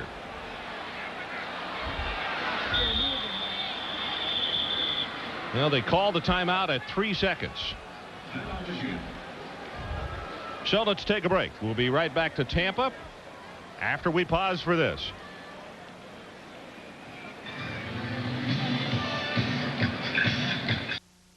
Well, North Carolina State still trying to figure out. Lesevic has not kicked a field goal longer than 39 yards this year, Mike, so you would suspect that they are not going for the field goal. In fact, Collins comes trotting back out. I guess they just wanted to run it down and go for one last play. Well, I think the decision was made that without kicking the field goal here, that they were going to just take the time, run it down, and go for one play and throw it in the end zone rather than try to throw the ball, get the first down, keep the drive alive. Well, you might think we're doing basketball here, because now NC State has called a timeout to try to freeze the free throw shooter. Well, I don't think NC State realized what was going on. They figured there was going to be a field goal kicker out there. Well, tomorrow night, the Jets and the Oilers. Ernest Gibbons and the division-winning Oilers put their 10-game win streak up against the Jets. Tomorrow night, 8 o'clock, right here on ESPN. And, of course, the Oilers are hoping for a little help from some friends, because Buffalo has got to get bumped for them to have home field all the way through the playoffs.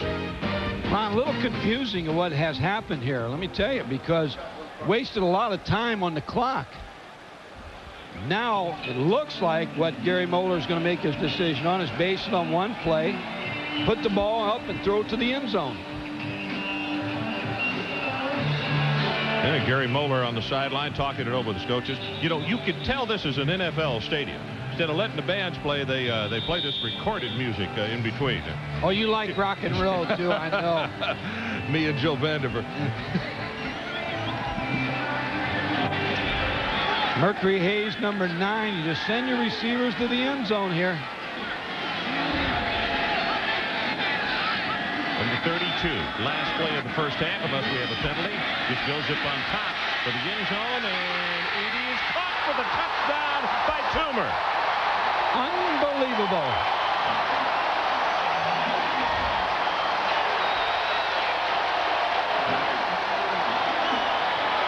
Gary Moeller with a decision to wait for one play, throw the ball to the end zone, Todd Collins hits a touchdown pass. Dwayne Washington, you will see, had very good coverage, and Toomer just went up over him and took it away. Mike just came back from hurling his cap about 20 yards out on the field, and I don't blame him. No, and you have to look to Gary Moeller and say, hey, he made the right decision. That's He right. got a touchdown. That's exactly right. And there's not a hold. Listen to the kick, and he knocks it home. So that's the end of the first half with our score. Michigan 21, North Carolina State nothing. Stay tuned for the Duracell halftime report after this.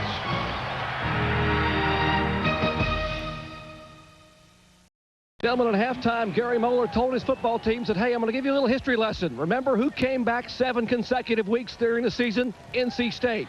Remember what's happening here? The field is dry. They're a second-half football team.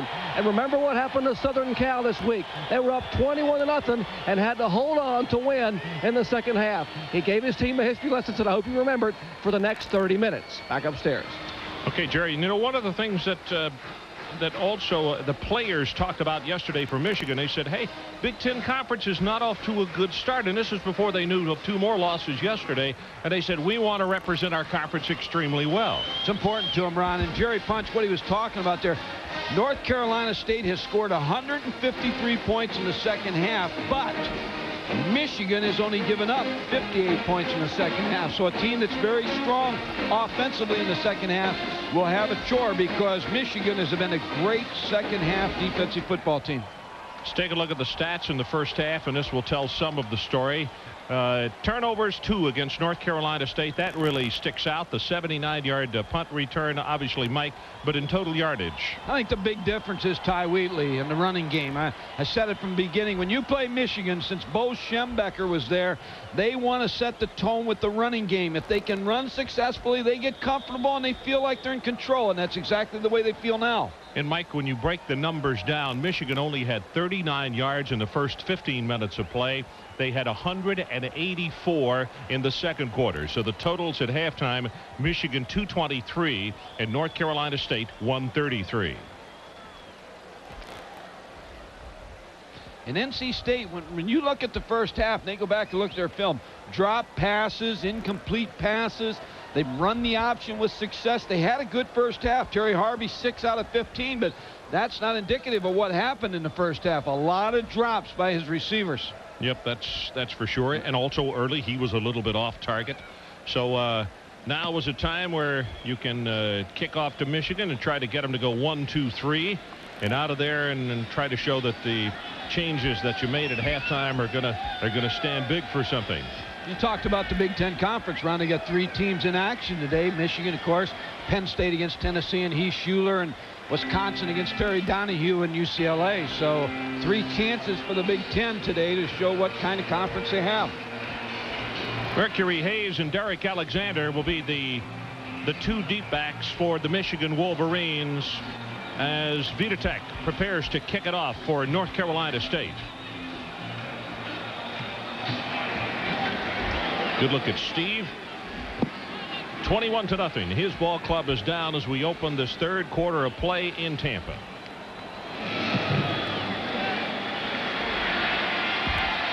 From the 3, Alexander.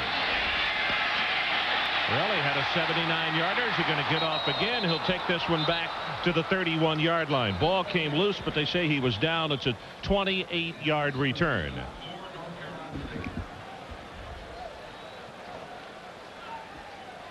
Ty Wheatley in the first half, you notice 7 rushes to the right side, inside, where they were inside the tackles, and then to the left side, inside the tackles, 4 for 17. So has had success inside and the 1 touchdown run to the outside for 26 yards. Tyrone Wheatley said an interesting thing yesterday after we finished his interview. I'll tell you more about it after this play.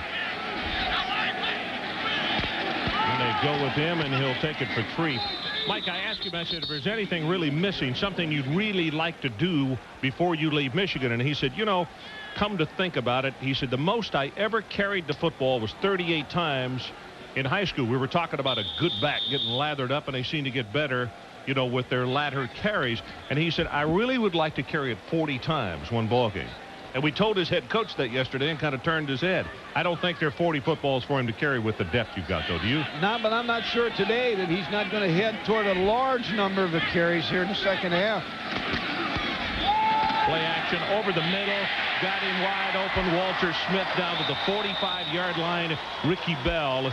And that's what happens when you are taking such a close look at the running game of Michigan. 23 yards. What happens is the inside linebackers, you see Buddy Green, the defensive coordinator, who's going to be the head coach at Chattanooga. But watch the linebackers here as they get the fake to Ty Wheatley. They're all involved in trying to stop the running game. See how long it takes them to discover now that it's going to be a pass to Walter Smith. But that's a completion by Ty Wheatley because of his strength on the run. Pitch it back to Wheatley. He's going to be hit in the backfield. Tyler Lawrence. Well, what a fine football player, a senior. And his only comment this week, he said it's a privilege to play against a program like Michigan. We welcome the challenge. And this has been a program. NC State's been a solid program. Dick Sheridan, who resigned the head coaching position, had a very successful stay at NC State. They interviewed 3 coaches for the head job on the staff. Ted Keene, the offensive coordinator, Buddy Green, defensive coordinator, and gave the job to Mike O'Kane. Well, they go with the counterplay, and Wheatley tripped up at the line of scrimmage. That was Gianamore who got just enough of him. And let's go back down to Jerry Punch. Gentlemen, at halftime of the NC State locker room, defensive coordinator Buddy Green said irrespective of what coverage we're in, it comes down to one-on-one football. On the deep corner at halftime, on the toss sweep, it's one-on-one football. We have to make the plays. We're not going to point the fingers. We're going to join hands and play as a team. We can come back and play with these guys in the second half. And he cautioned everybody about overrunning the sweep. The field is extremely slippery. Back upstairs. And he'll be the head coach of the Chattanooga Moccasins next year. Third down, Mike. Still looking over the middle, incomplete. And that time Collins was very unselfish. I think he might have been able to run that football close to the first down, but he elected to throw it and just a little off the mark for Burkholder. I think a bad decision, Ron, because he did have room to run and may have been able to pick up the first down. Burkholder was covered pretty well. Really wasn't an area to get the football to him. Now NC State has to answer the challenge with their offense. See the room he has to run, but he did see Mark Burkholder late, just couldn't make the reception. Stapleton kicking to Liddell George. George will run away from this one, hoping it gets into the end zone, and it does. So let's take a timeout. 21-0 Michigan. We are early on in the third quarter. First and 10 for NC State.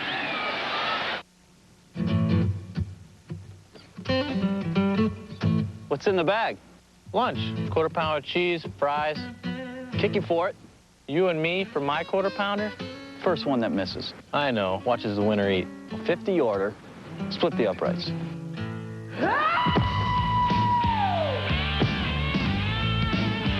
Barefoot, helmet on backwards, split the uprights. Out of the cup holder, off the scoreboard, and back through. Through the tunnel, hook it, off the stone guy, split the uprights. These guys are good. What you want is what you get in McDonald's today. Over the mountain, off the freeway, through the tunnel, off the scoreboard, split the uprights. Every day, we all find a way up from this day, up from this cat, giving it our best. Napa, we're the most complete source for auto parts, and all Napa parts are backed by a nationwide warranty program. No wonder more Americans trust Napa to keep their vehicles running. We keep America running. We keep America running.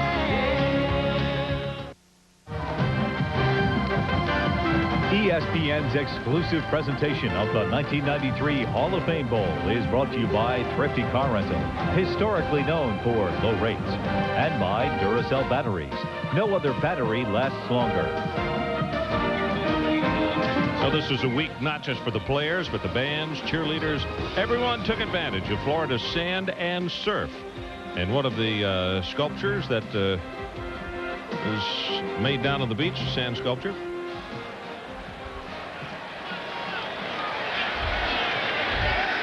First down for North Carolina State, and an opportunity to turn this football game around. They're down by 3 touchdowns. Harvey over the middle, tipped and incomplete and almost intercepted.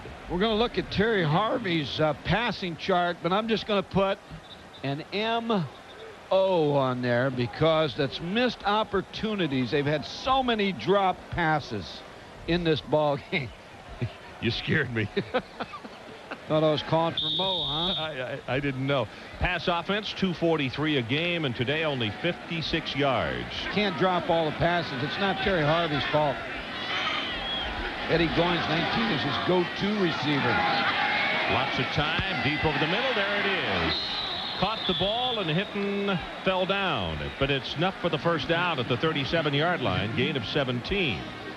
NC State has had some open receivers over the middle, in front of the linebackers, in behind the linebackers. Once they hold on to the ball, now I would expect them to come out this play right here and come back with a running option. You see Ted Kane, the offensive coordinator. If they stay in the eye, I would expect an option play here. Well, as you can see, undoubtedly he's not happy with either the play or the alignment on this play. As he turned away and they come option to the open side. The handoff given inside. Ball is loose, but they'll say it's dead at the 39. And Brown is the man who was carrying it, and he turned it loose last time. Recovered his own fumble, Mike. And let's go down to Dr. Jerry Punch. Gentlemen, at halftime in the Wolfpack locker room, Dick Portee talked to his running backs about not grabbing for the ball, as Mike Godfrey showed you in the first half, which led to a turnover. But primarily, Ted Kane talked about changing the option. We're going to use more motion in our wide receivers, try to run the option a little bit differently and try to confuse them, but we have got to score some points. Back upstairs. Counted the option this time, and the pitch back to Downs. Boy, he takes quite a hit at the 41. It's Jarrett Irons. And if that last name seems familiar, his daddy was a good one in the National Football League, Mike. Terry Harvey, Ron, will go to the line of scrimmage, and he sees the extra defensive player here, so he'll call the option opposite way. Here's the counter option, and you're right. Jarrett Irons, number 37, really plays the pitch back very well. Deion Johnson also on the help. You know, people always ask, why do they run into the short side of the field so much for the option? The reason is because there's an extra man to the field. That's right. And it's not quite so short as it used to be over there. Pass in the flat, intercepted, and Thompson is going to head for 6.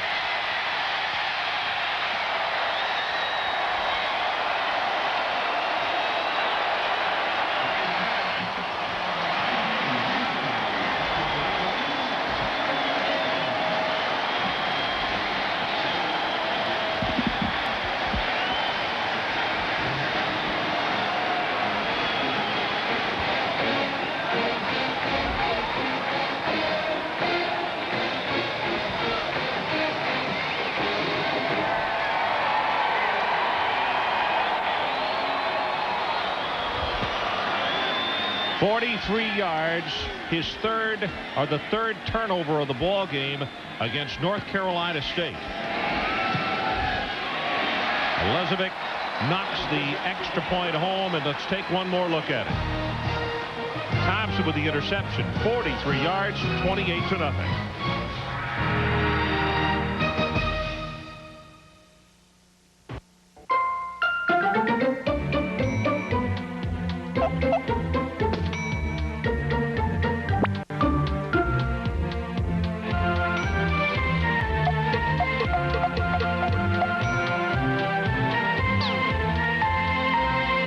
Let us make cooking easier. Watch In the Kitchen with Bob every Sunday for great recipes and kitchen tools you'll use for years.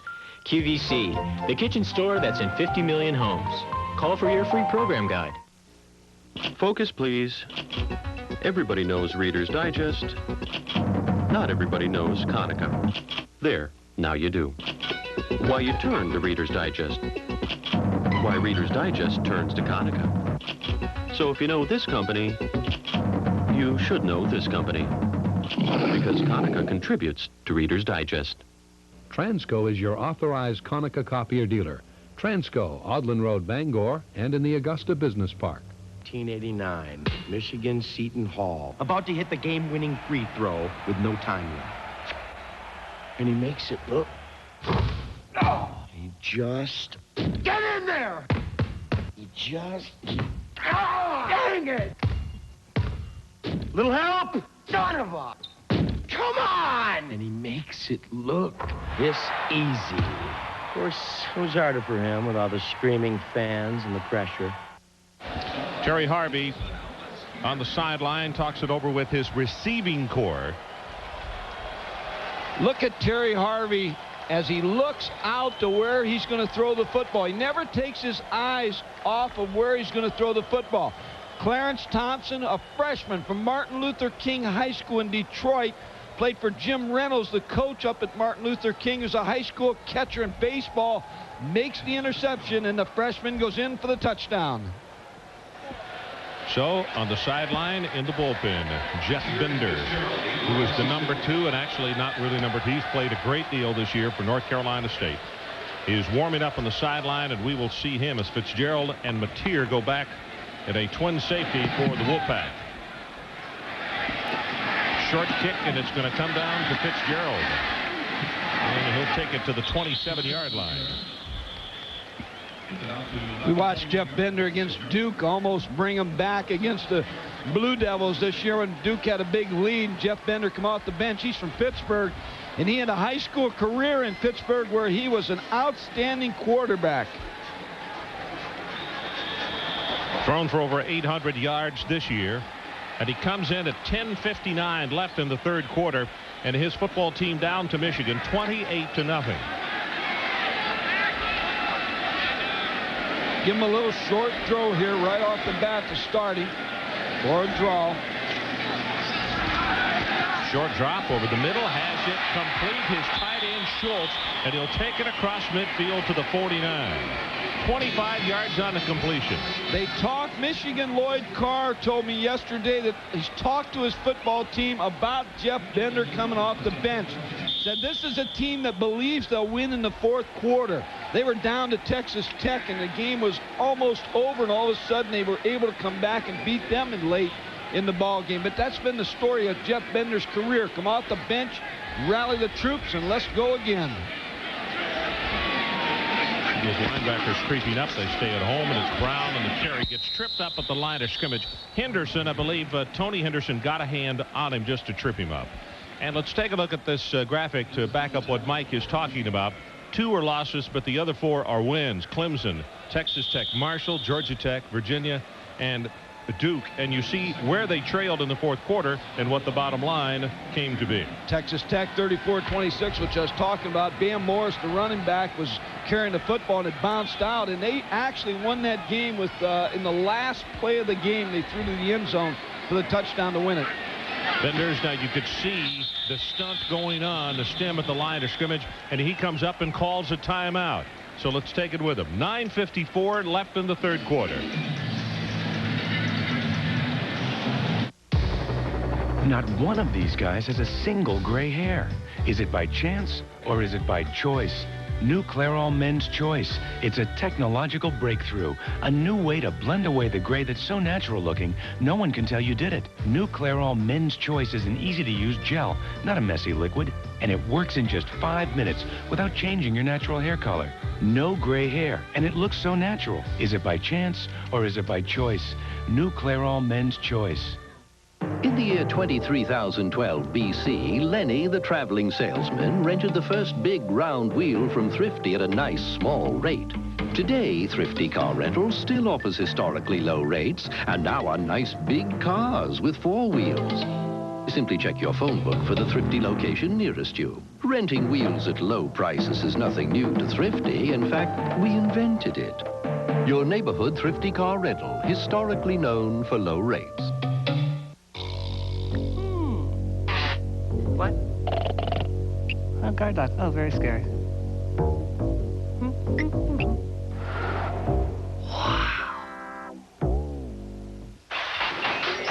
Finally, the good stuff. If you want great taste that won't fill you up and never let you down, make it a Bud Light. At BASF, we don't make the sneakers, we make them bouncier. We don't make the car, we make it more colorful. We don't make the leather, we make it jazzier. We don't make the helmet, we make it more comfortable. At BASF, we don't make a lot of the products you buy, we make a lot of the products you buy better. BASF. Finally, there's a TV that proves technology can make our lives easier. A Magnavox TV with a precise color picture, smart windows which preview other channels, and the unique smart sound feature, which ensures your volume will stay at normal levels no matter what comes on. Magnavox is so smart, I didn't even have to show up for this commercial. How'd I do? Great, you were great. The innovative TVs from Magnavox. Smart, very smart. So NC State has to burn one of their 3 timeouts in the early going of this third quarter as Bender comes back out. He's a junior, 6'3", 205. He's got a brother that's playing at Georgia Tech. He's a punter and split end. Played for North Hills High School in Pittsburgh. He may be a step slower than Harvey, but the coaches say he may be a better option running quarterback than is Harvey. Team believes in him. They believe when he comes in the ball game, he can make some things happen. Oh, he gets hit really hard as he delivers that pass. Zinkowitz is the man who was right there on him as the ball was delivered. And here's where Greg Madison's substitutions will pay off, because you got fresh legs chasing Jeff Bender. Trent Zinkowitz, number 76, just gets to Jeff Bender. But in the third and fourth quarter, when you substitute your defensive linemen and linebackers like Michigan is able to do, you have fresh people chasing the quarterback. 6 defensive backs on this play. And Mike, back to what we said in the first half, injury and so many of them on defense by Michigan this year forced them to play some kids that would not have played. They have to play at least 9 different linebackers this year. Delay again.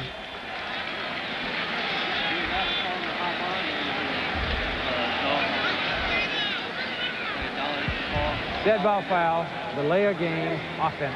Ted Kane, the offensive coordinator. And you talk about this Michigan football team, when they beat Ohio State like they beat them in the last game, the big rivalry game, Ohio State and Michigan, so much confidence, but you just knew this Michigan team was like a time bomb ready to go off.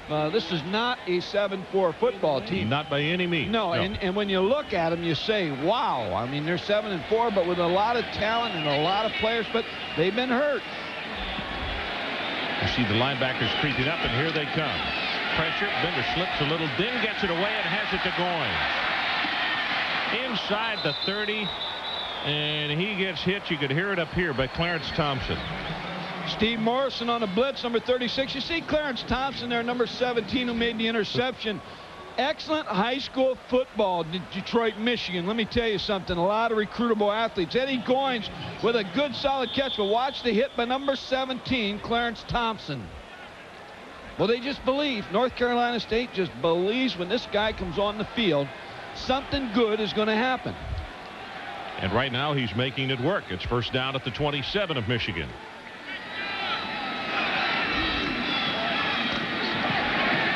Lobs the pass, tipped and intercepted by Morrison.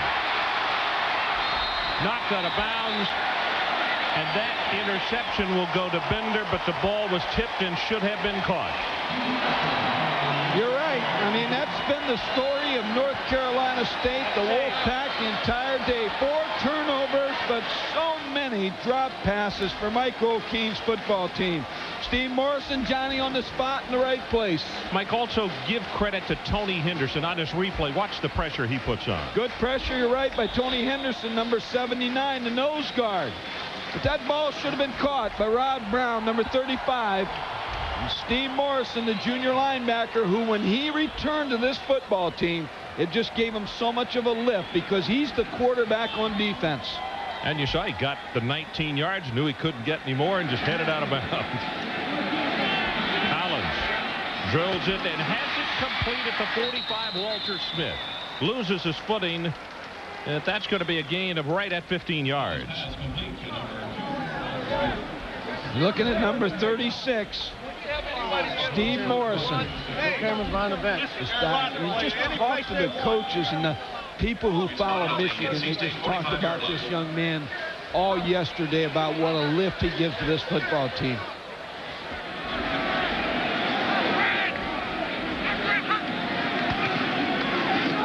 Quick out pass. That's going to be tipped. Nice job by Carl Reeves, who got a hand up. And here's a guy that we need to say a few words about, because as big as that Michigan offensive line is, Carl Reeves is giving up close to 60 and 65 pounds. Mike, he only weighs 227, plus the fact he's still not 100%, but he's playing, and the coaches knew he would. Carl's a junior. Ricky Powers has come in the game at tailback, and he'll get it. Counter tray comes to the near side. 40, 35, and down to the 32-yard line. Kenny Harris had to come up and belt him. Got a good block by John Runyon.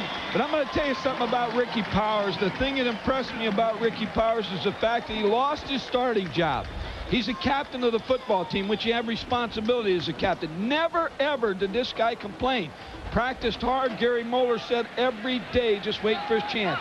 He will go into the NFL, and he'll be a very successful player in the National Football League.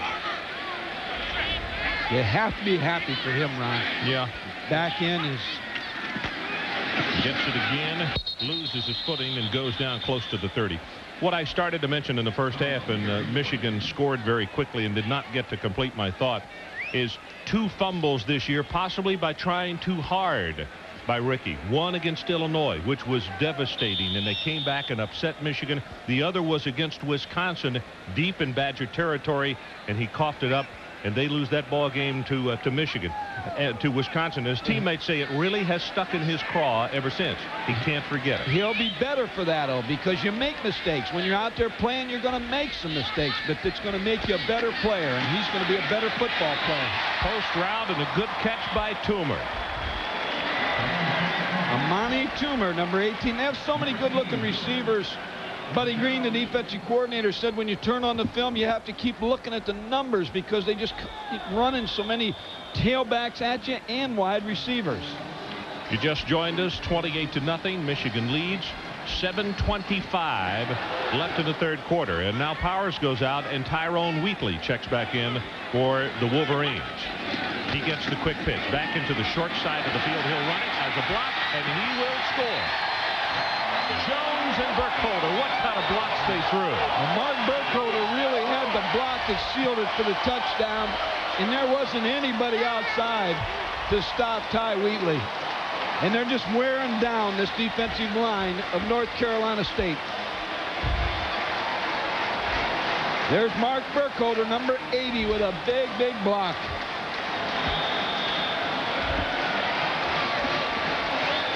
And that fight song that everybody likes to hear, except NC State right now and a lot of Big Ten teams, but it's one of the better ones, Ron.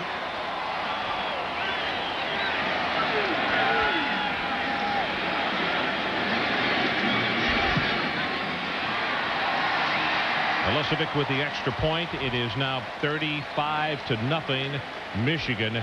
Here are the numbers on Wheatley. 124 yards now on 18 carries and 2 touchdowns. And by the way, we asked Tyrone who he compares himself to as a football player.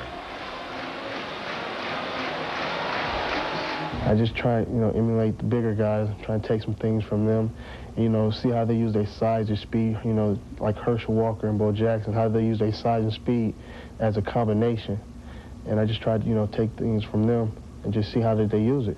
And one thing I learned from all of them is what they never gave defensive, guys credit for their speed. It was like either you catch me or you don't, and if you catch me, it'll make you pay for it.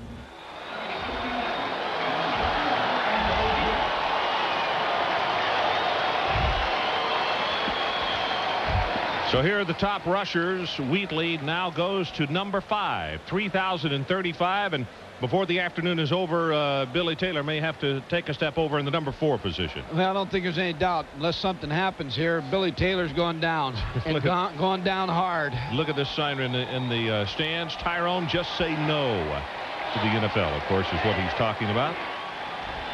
6 plays, 59 yards, 157 the length of time, and the 18-yard touchdown run by Wheatley. This kick to the 9-yard line. Mateer gets it outside, 30, 35, into the 37. 28 yards on the return, and Hamilton who kicked the ball off, was down there to make the stop.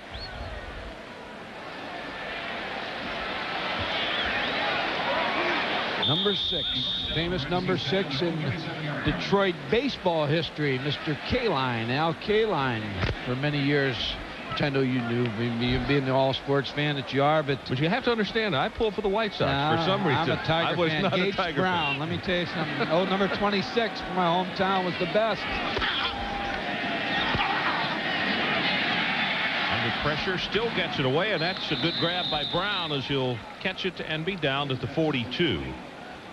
You know, I mentioned in the starting lineups, Mike, one of the guys that Gary Moeller just goes on and on and on about is Buster Stanley.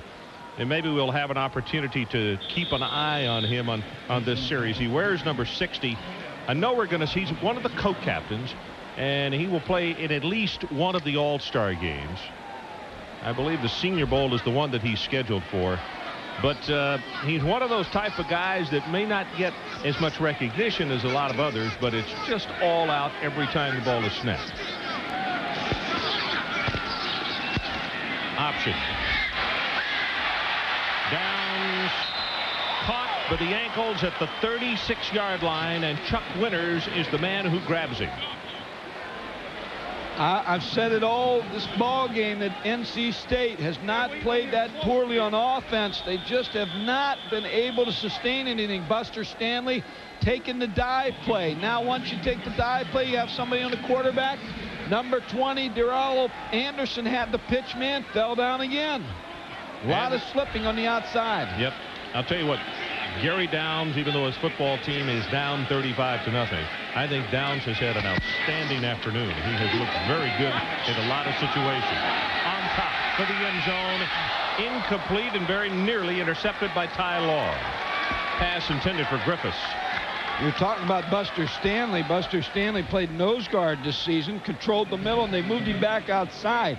Jerry Hanlon, who was a longtime assistant to Bo Schembecker, who knows this football team, who's now doing the color up here for WJR, said he's just relentless. He's been the glue that's kept this team together. He said when they lost the ball games during the year and they went through that losing streak, he said he called the defense together after the Michigan State game and said, hey, we got to turn this thing around. He said we got pride in Michigan football and we've got to do it. From the shotgun, dumps the pass over the middle, and again it is to Downs, and he'll take it inside the 25 to the 23-yard line. Mike, when you look at the last 3 games that Michigan played, they scored 111 points and only gave up 17. And you look at what has happened here today, 5:34 left in the third quarter. They have added 34 more, and the Wolfpack is yet to get on the scoreboard. Well, you said it earlier. They're the best 7-4 team in the country. Of course, they're going to be 8-4 here before long, but there's no doubt it's a talented football team. Jeff Bender, again from the shotgun, actually a very short shotgun set. They throw that middle screen. Goings, and he'll take it inside the 15, and it's Steve Morrison from his linebacking position. And I believe that Goings is going to have the first down. Very close to it. Good block as you see Eddie Goings from Gary Downs, number 45, on that play to allow Jeff Bender to get it off. 6 catches, 68 yards for Eddie Goings. Gary Downs, an all-around back. Oh, he caught the pass a moment ago. He's also got 11 carries for 91 yards today. He's had an excellent afternoon. Liddell George this time the only setback.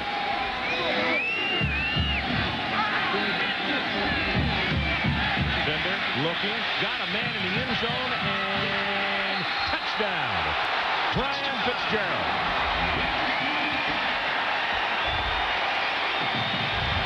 Had a linebacker against him, Gannon Dudler, number 55. He also had Hinton open, but the pressure was coming. He couldn't pick him up, but he was standing waving his arms in the back of the end zone. I'm sure Lloyd Carr is going to get his defense off to the sideline and say, hey, let's don't start with a comeback now. 35-7. If they make the extra point, 4:53 still on the clock here in the third quarter. Vitasek to attempt the extra point. And and he knocks it home, so it's a 35-7 ball game. Well, an NCAA basketball doubleheader coming up on Tuesday. Iowa and Ohio State. That is a 7:30 Eastern time start. And then immediately following that one, it will be Vanderbilt and Kentucky at 9:30. Doubleheader on Tuesday evening right here on ESPN. Larry Conley and I will be up in Columbus, Ohio to take a look at Lawrence Funderburk and company. The Iowa Hawkeyes come to town, and that's a difficult place, although Ohio State is trying to get all their numbers together in basketball. Still, it's a tough place to come in and play. St. John's Arena, right? Mm-hmm.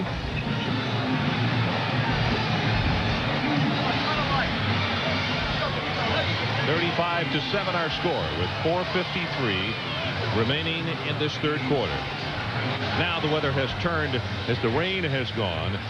As the temperature now starts to go up much akin to what it's been. As we had mentioned, it's been a very nice week here in Tampa. Just had some rain just before the ball game today. Bender on the sideline, and Mike, let's take one more look at this touchdown catch. Brian Fitzgerald, number 38, trying to keep his feet in bounds against the linebacker, number 55. What a catch. What a catch. Twisting, turning, touchdown catch by Brian Fitzgerald. 6 plays, 63 yards, 2:03 the length of drive. And he's going to pooch it. Mercury Hayes up the sideline, gets what he can, and goes out of bounds at the 34. 23 yards on the return. Tyrone Wheatley, 3 career bowl games, 427 yards. That's a 10.2 average and 5 touchdowns.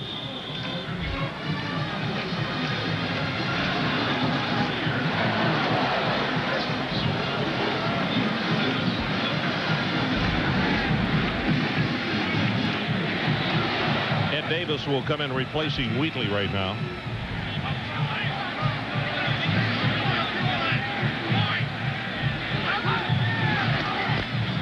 Davis tries to turn the corner and takes it for a couple. William Strong is there to hit him.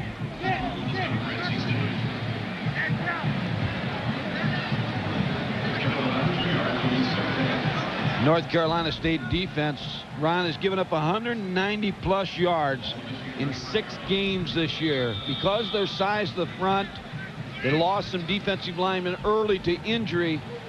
They've been very suspect against the run. And in fact, that's one of the things they were worried about. They have averaged giving up over 400 total yards a game. Davis again, right up the middle. And he squirts his way to the 40-yard line. Walter Smith, I should say, was downfield trying to block it and put his arms up by his sides. The official came over blowing his whistle, wanting the contact to end. And let's go down to Dr. Jerry Punch. Jerry? Speaking of Walter Smith, the senior flanker, won the Bob Ufer Spirit Award, named after the late play-by-play guy at Michigan. He's a very emotional football player. He says if he doesn't cry before a football game, that he isn't ready to play. He said in the locker room after the loss to Michigan and cried for an hour, sobbing, saying, "I cannot go home because we are 4-4. We've got to get better." And certainly they have done. Yeah, they have, Jerry. Pass in and out of the hands of his receiver, Mercury Hayes, at the 44-yard line.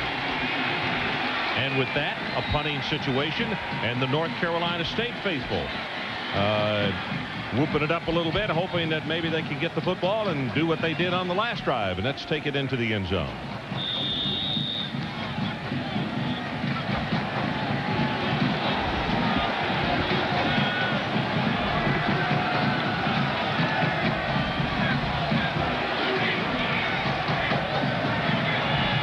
Stapleton to kick it away. Waits for the snap back at the 26.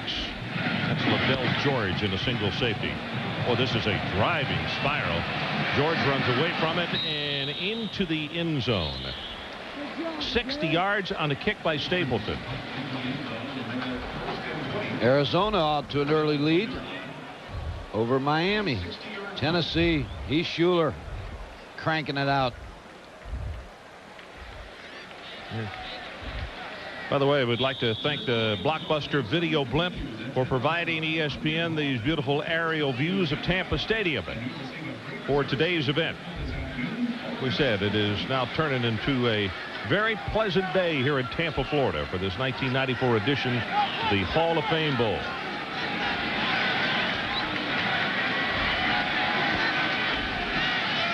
Bender on a play action. He's going to go on top. And tipped and almost intercepted. Yep, they're going to say he did. That's Ty Law. Had it all the way, Ron, and what Michigan was counting on is that North Carolina State would try to go for the home run to Eddie Goins on the post route. So he's making it look like he's going to block on the option, but Ty Law never bought the fact that it was going to be a run. He was playing pass all the way. What an interception. Boy, that really was a good one. Hard to tell from here whether he maintained possession, but he did. That is the 5th turnover for North Carolina State. 2 fumbles and now 3 interceptions. Ty Law didn't start the ball game today for what we were told unexplained disciplinary reasons. Pass over the middle here, caught by the tight end Jones, and he is loose down the sideline. And look at the big man run inside the 20 to the 16.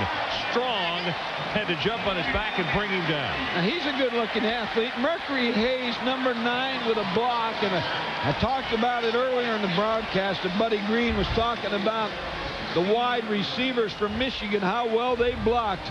And Mercury Hayes, will see if we can pick up his block, number 9.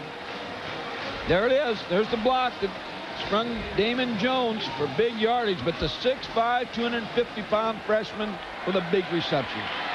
Boy, he can really run very well for 6'5", 250. And there's Mercury Hayes. Good block.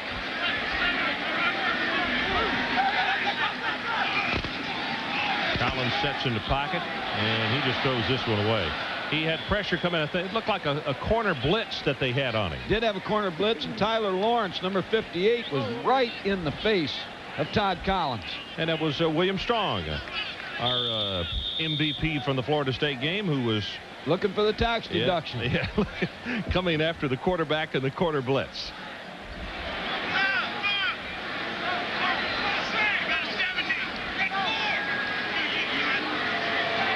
Second down for the 16. Ricky Powers cuts it back up the middle, cuts it again at the 5, and he will score.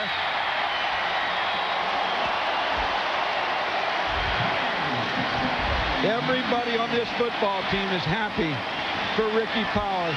Look at the Michigan players. Right to Ricky Powers, because they know he never complained. Michael, and did you see what he did? No jumping around and no dancing, no show. Put the ball right down and wanted to hug his teammates. Watch him come to the sideline, the reception by the coaches and players and the fans.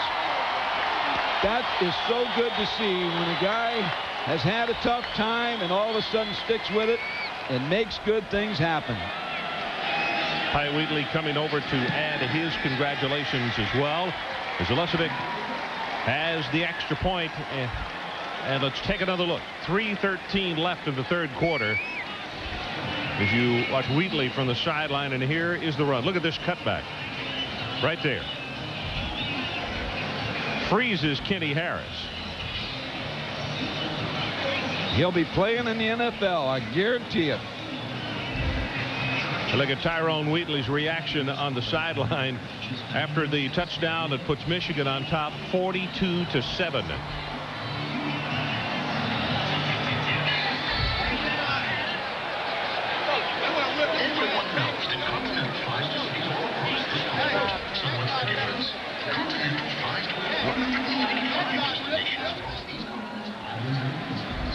Long afternoon for Mike O'Kane.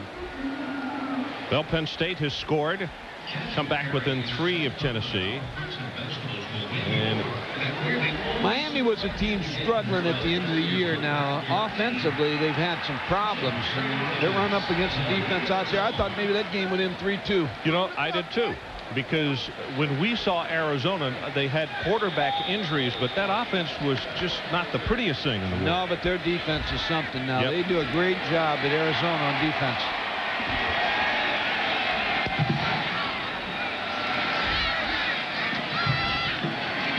Mateer crosses the 20 and out to the 23. Well, Sunday night in the National Football League, it is the final regular season weekend. And tomorrow evening, it will be the Jets taking on the Oilers, as the Jets trying to fight against all the odds for an AFC position in the playoffs. The Oilers are there. They'd love to have home field. Tomorrow night, 8 o'clock Eastern Time. Our buddy Mike Patrick will be there with Joe Theismann. Bring you up to date as to what's happening down in the Astrodome, and that place will be loud tomorrow evening. Mike Patrick right now is nervous for the West Virginia game. That's his game he's waiting on tonight. Bender hit from behind, loses the ball. Did he hold on to it?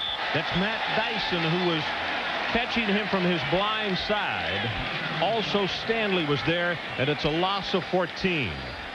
Now you'll see those defensive linemen have been substituted the entire game fresh, putting a lot of pressure on Jeff Bender. You know, Ron, we had the Liberty Bowl. We had Michigan State the other night against Louisville, and Bud Dudley did such a fine job in that bowl. And then we got Jim McVay here that run the bowl. I know you feel the same way. They've done an excellent job in those bowls, both of them. Yep, they really have. These people down here in Tampa. What a great luncheon. Coach Godfrey was a speaker the other day and surprised us all. I shouldn't say surprised. Actually, we were very pleased, but a really, really good speech. Fired us all up, Coach. Thank you. I had to wake you up, but after they got you up, I think that everything went well. Liddell George with the pass over the middle, takes it to the 24. I had a lump where I bumped my head once, nodding. Oh, really? You waited till after the game, though, before you went to sleep. Always. Liddell George on the catch right there.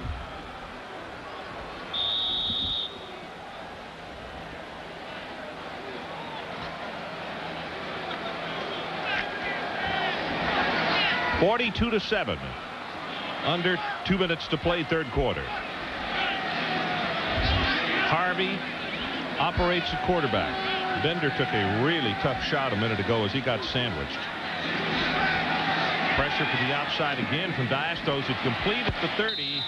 And Goins just simply could not get away from 28, Deion Johnson. So it's going to be a fourth down situation. North Carolina State will have to punt it back again. The thing that North Carolina State wanted to do in this ball game, we had them the last game of the season against Florida State. Of course, they got thrashed by Florida State. And they said we wanted to come to a bowl game to redeem ourselves, but they've run into another team that's hot, like a Florida State. Mike O'Kane just had a bad luck in the draw because he's got a good football team, but he's run into two very solid teams back to back. Yeah, how about that to put on your schedule? Florida State and Michigan back to back. Good coverage kick, very high. Toomer is back this time, and from the 31 looks for a spot to run. Gets to the sideline, can't get there. And let's go down to the sideline, Dr. Jerry Punch. Jerry? Ron, thank you. I'm with a very important family here, a family that's got a big decision to help a youngster make. I'm talking about the Wheatley family, a couple of uncles here, Terrell and Terry and Aunt Tina, but Grandmother Louise. And Grandma, I know that the youngster looks to you for a lot of advice. Now, what have you told Tyrone about the decision he has to make in the next 10 days? Can I say something? Number one, I love Tyrone, and I want him to do the most important thing for him in his life, and I want him to be very, very happy in his choosing, but we'll be behind him all the way. So there's a lot of folks back in Ann Arbor saying, stay, stay, stay. Are there people in the family who want him to go? Well, I feel like that it is. I'm quite sure that it is for him to go pro. I would like for him to go pro to do the best of his ability. I don't know nothing else to say. That's Grandma. Let's ask Tina. Let's ask the aunt. Now, Tina, what about the contingent in the family outside Grandma? What's the family consensus? Okay, the family contingent is split. Some of us are saying to go pro, and some of us are saying for him to stay, but we would really truly like for him to do whatever he would like to do, and we're behind him either way. 100% we're behind Tyrone. Well, he didn't get a lot of help from the family. A tough decision for Tyrone Wheatley, and he has to make it before January the 10th. Ron? Okay, thanks, Dr. Punch, and for the Wheatley family, we are headed to the final 15 minutes of the 1994 Hall of Fame Bowl.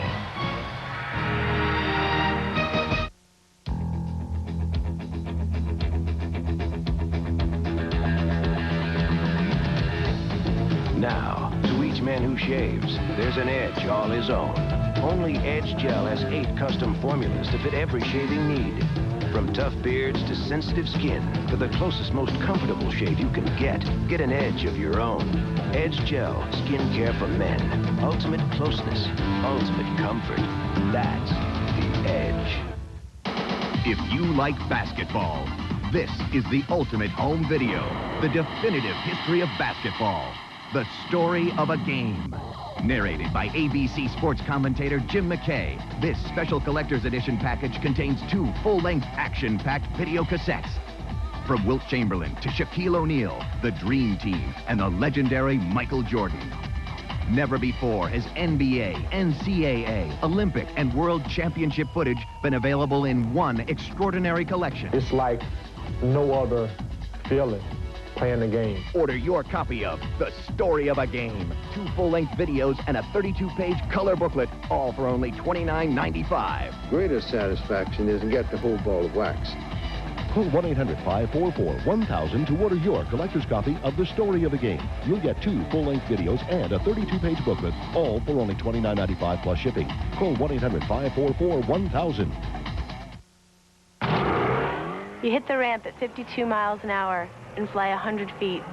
Your mind says fear. Your mind says pain. Your mind says death. I don't mind.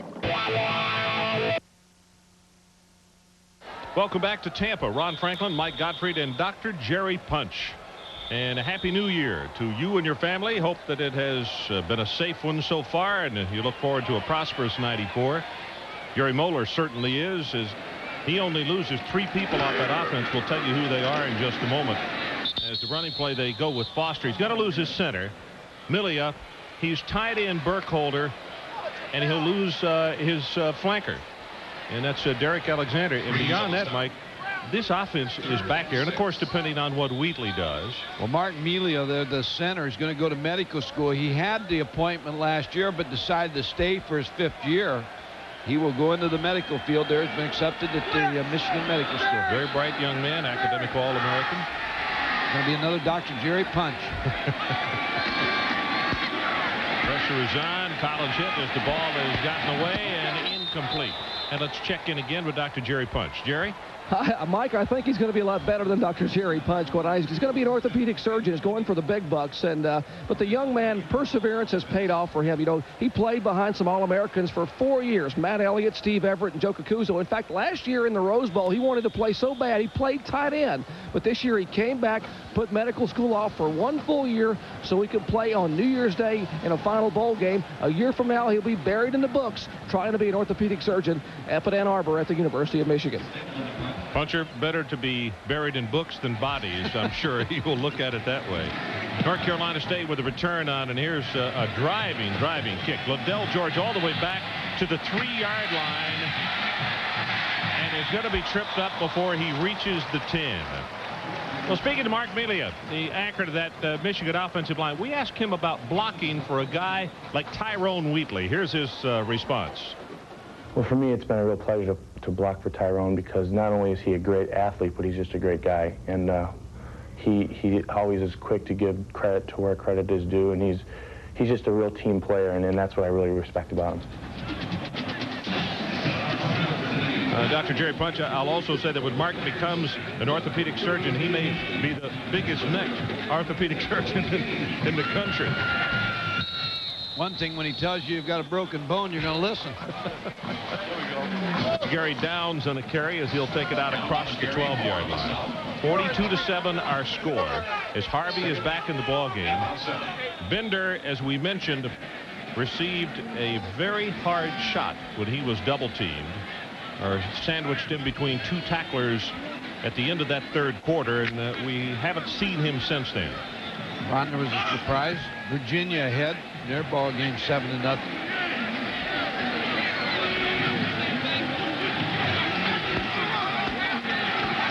Pass delivered complete. Tight end Schultz, and the ball is loose at the 19-yard line. And the officials say North Carolina State has held on. As Harvey comes on and just looks, I'm sure, thinking, wait a minute, not again. We've already got 5 turnovers. Well, he took a hit, too, from Eric Counts, number 99. The pressure Michigan's getting on the quarterback. Well, it was Deion Johnson then who made the tackle downfield and caused the ball to come loose. 3rd down for North Carolina State. And about a half a yard to pick up the first down.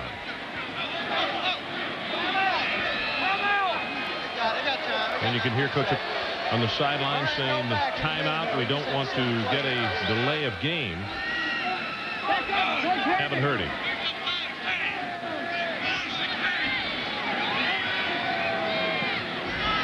Here they come. Linebackers coming on the blitz, and just as Brown got the football, he was greeted by the front 3, and he's going to be stopped short of the first down. That's Denson. Look at the defensive line. Jason Horn, Damon Denson, number 99, both linebackers in there. Too much penetration by Michigan's defense. About to go under 12 minutes left in this 1994 Hall of Fame Bowl. And again, Toomer is the man rather than Alexander, and Michigan sends back at a single safety.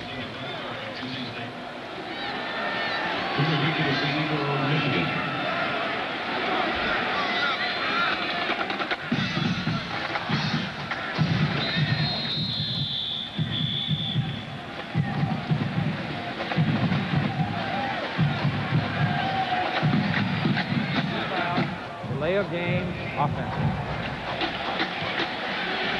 Delay of game now against North Carolina State, and the penalty pushes it back to the 13.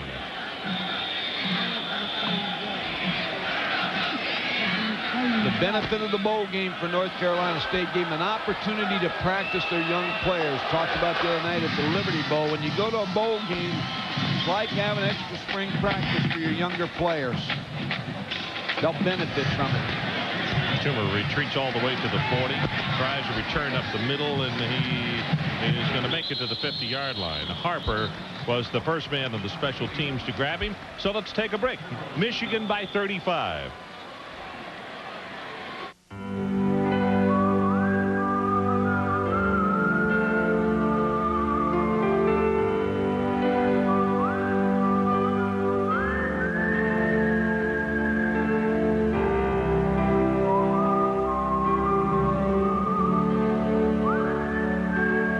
For 116 years, we've been handling the business part of life so you could enjoy the living part. Household for the business of living.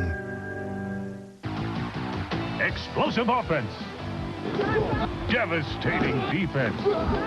Experience 30 minutes of the most thrilling moments in college football ever. When Notre Dame's Rocket Ishmael touches the ball, it's fireworks. Just look at this incredible catch. Unbelievable.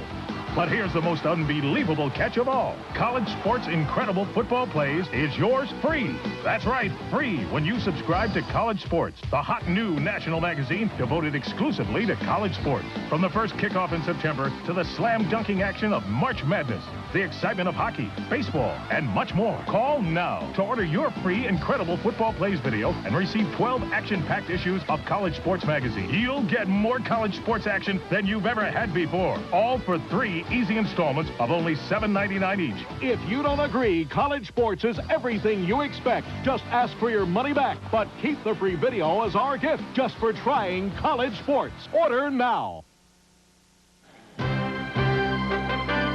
ESPN's exclusive presentation of the 1993 Hall of Fame Bowl is brought to you by McDonald's. What you want is what you get at McDonald's today. And by Bud Light. If you want great taste that won't fill you up and never let you down, make it a Bud Light. The youngsters from Michigan and the band are having a terrific time here in Tampa. And for those of you who are saying, well, last year they were at the Rose Bowl and were even more excited, and that was a huge win over Washington. Make no mistake about one thing. Gary Moeller and his staff both have said they are very pleased to be in Tampa. They wanted to prove that they were better than any other 7-4 team, but they were glad that they got an invitation to play, particularly in this bowl game.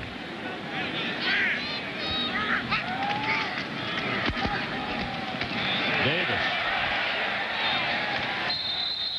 And the second tailback for the Wolverines, tackled by Bell and also Johnson. Let's show you a rushing graphic here, which I think tells a lot as far as this season for the Michigan football team. In 7 wins, average per game, Mike, 232. But look at today's ball game. And they're heading in that direction. They've controlled the line of scrimmage. They've run the football. They got in that comfort zone that Michigan likes to get into. And also, when you look back at those games that they lost, rushing totals were not nearly that good. Almost a smile from Mo, and we still got the 10:39 left in the ball game. John Ritchie, who was a freshman at fullback, replacing Shea Foster, gets the carry straight ahead. John Ritchie's an interesting story also. He speaks fluent Spanish. He's taken Japanese and Russian, plays 5 musical instruments, writes music and poetry, and the other night in the hotel he was playing the piano for the Michigan coaches. Well-rounded young man. Sounds a little bit like my background. Well, when you playing for the coaches, you mean?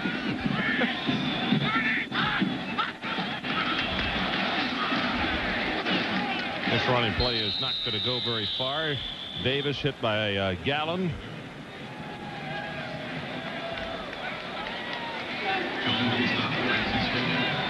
Well, this was a look at Damian Covington.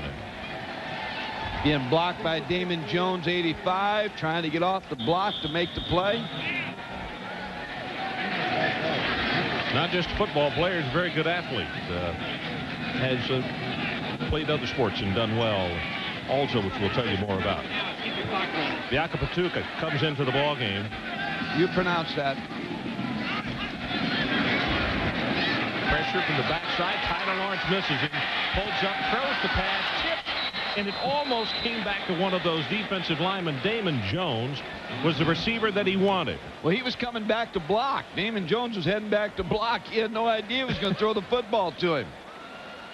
Dr. Jerry Punch, what do you have for us? Gentlemen, talking about Damon Covington, the inside linebacker junior out of Berlin, New Jersey. He will be the NC State University heavyweight wrestler this year, following Sylvester Turkey, who won 2 consecutive NCAA heavyweight championships as a wrestler. But how tough is Covington? Last year, he broke his sternum in the 5th game of the year against Texas Tech.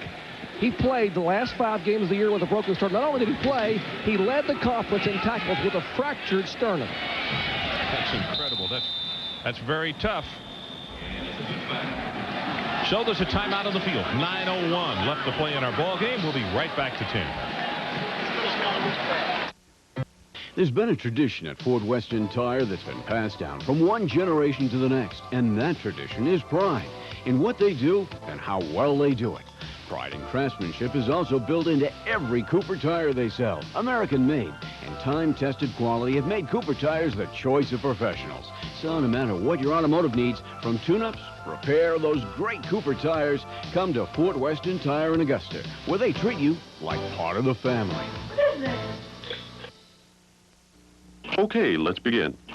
You know how to recognize Federal Express. You may not know how to recognize Conoco. There, now you do. Why you use Federal Express? Why Federal Express uses Conoco. So if you know this company, you should know this company. Because Conoco delivers for Federal Express. Transco is your authorized Conoco copier dealer. Transco, Audlin Road, Bangor, and in the Augusta Business Park. In Sports Center highlight goes like this. Loose ball in the end zone. Fall on it, no chance. My feet are light, and I've got the moves. At the 50, I see Myers. Not now, Chris. I'm a busy man. And as I cross the goal line, I laugh, knowing my agent has just cut a deal for my very own fitness video. Yeah, that's my Sports Center highlight. Ramil Robinson, 1989, Michigan Seton Hall. About to hit the game-winning free throw with no time left. And he makes it look. Oh, he just. Get in there! He just. Oh, dang it! Little help? Son of a. Come on! And he makes it look this easy. Of course, it was harder for him with all the screaming fans and the pressure. Well, Well, in 1988 in the Hall of Fame Bowl, Alabama and Michigan. This was December. Bo Schembechler had undergone quadruple bypass surgery, so Gary Moeller was guiding the team in the Hall of Fame Bowl. Michigan took the lead late in the fourth quarter, and then Dave Arnold comes up with the big interception that stopped Alabama's final drive to put the game away, and Michigan won it 28-24.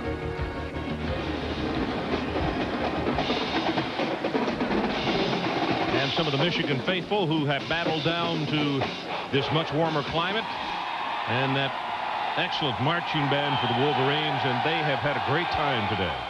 Looks as though they're going to make it 2 in a row in their Hall of Fame Bowl march. Harvey runs out of harm's way, still drifting. He's going to have to run this one, then gets hit by Alfie Burks, who thinks better of picking him up, as Buster Stanley was the initial guy causing the pressure on Terry Harvey. Excellent coverage in the secondary by Michigan. As Mike had mentioned, 7-0. Virginia had jumped out in front of Boston College. You think really the hockey fans are looking at hockey today? You got to be looking at football. Eh? Yeah. You know what I mean? Get to your TV sets. Watch football. We've had a few slap shots in this one, I'll tell you. Ball is loose again. Harvey gets on it. Dr. Jerry Punch, what do you have? Well, you mentioned Terry Harvey, still in the football game, guys. Jeff Bender, the junior quarterback, came out a couple of series ago, took a lick to the head, and had some cobwebs. He said his memory is intact. He doesn't have any amnesia, but he still has a little trouble with his vision, trying to clear. He's seeing about 35 or 40 Michigan defenders instead of 11 on the field. He's awake and alert. They don't think it's a concussion, but I doubt we'll see him back in the game today. Well, I certainly hope so. That was the shot we were talking about where he got sandwiched. He really took a hit.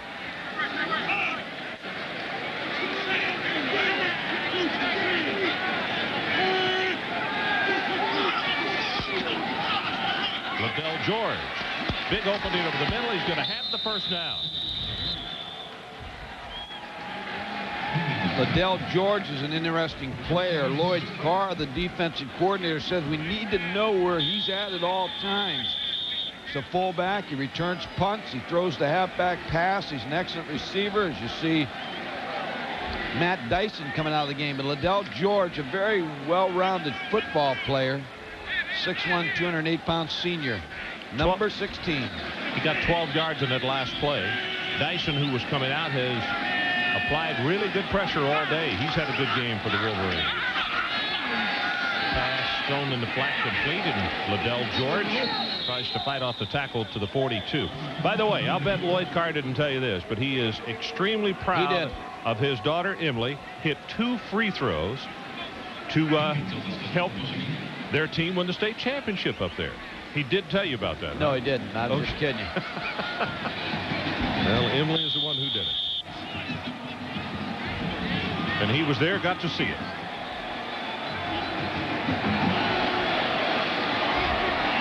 Under 7 minutes to play. Blitz is on Harvey, just gets rid of it. Gary Downs was the closest man to it, but there were Michigan headgears all over the place. Brought Shante Peoples, number 3, out of the secondary on a blitz. Michigan's had a lot of success today blitzing North Carolina State quarterback Terry Harvey and Jeff Bender. And that started, it started all year for them, but Florida State was really the team that blitzed North Carolina State in that a lot in that route that they had down there. They never really gave them a chance offensively.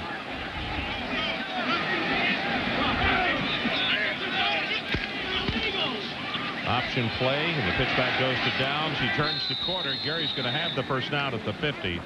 It's Trevor Price who tripped him up. Another freshman playing for the Wolverines on defense. Well, tonight's bowl games, what do you think?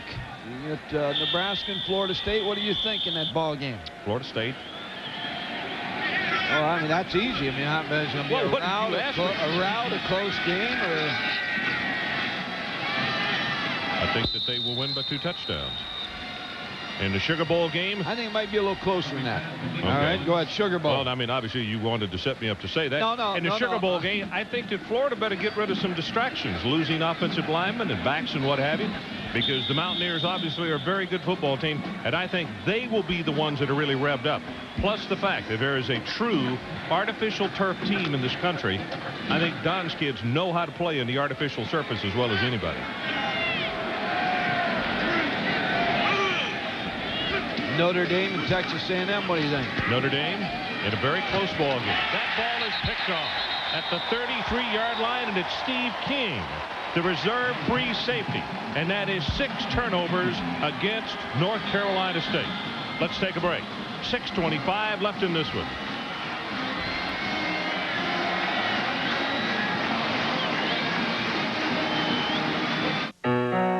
This is as close as some people get to their stockbroker. At Oldie, we'd like to get to know you personally. That's why we have over 200 offices around the country where you can come in for the latest investment research or to talk to your own personal broker and enjoy low discount commissions. And now we offer Smart Trade, the industry's only commission-free trading account. So drop in for a visit or call us. That's okay too. Oldie, America's full-service discount broker. At BASF, we don't make the skates. We make them ride smoother. We don't make the shampoo. We make it gentler. We don't make the music. We make it clearer. We don't make the surfboard. We make it stronger. At BASF, we don't make a lot of the products you buy. We make a lot of the products you buy better. BASF. Oh, please, just help me this once. Oh. Next time, get a dependable Interstate battery. We check them before you buy them for fresh power. Guaranteed. Plastic bottles and bags in our waterways are more than a litter problem. They kill. Hi, I'm Gary Jobson, ESPN sailing analyst. Don't throw your trash overboard. Remember, you can make a world of difference.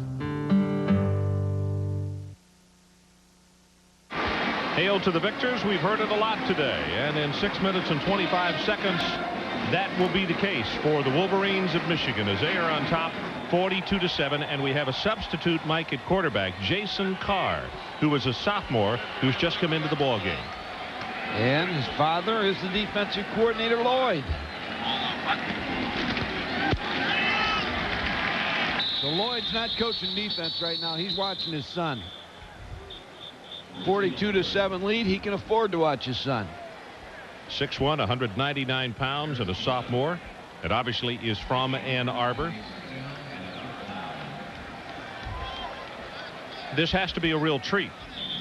Not only to be a coach on the staff, but to get an opportunity to watch your son play. And you're on that coaching staff, Mike. A little nervous right now, Lloyd Carr. He's not nervous about North Carolina State's offense. He's wanting to see what Jason can do here.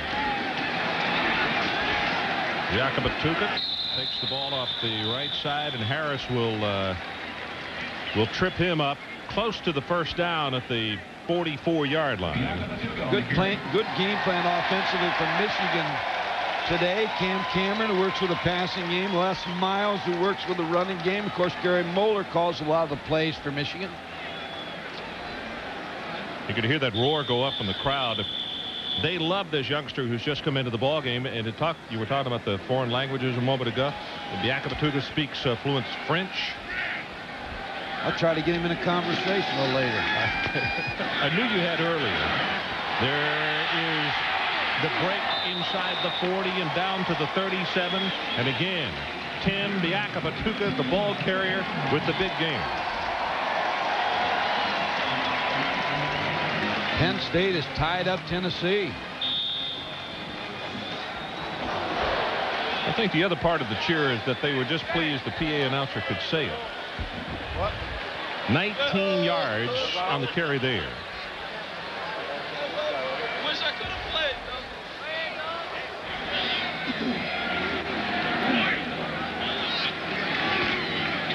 Here we go with the fullback again, John Ritchie. And John will power it inside the 35 to the 33. Carlos Pruitt has come in. He's a reserve at that inside linebacking position, replacing Greg Gianamore. About to hit 4 minutes left in this one. Strange afternoon the way it started. We had rain about an hour before game time. Michigan came out, held North Carolina State three straight plays, then blocked the punt and had recovered it at the 4, but they were guilty of holding.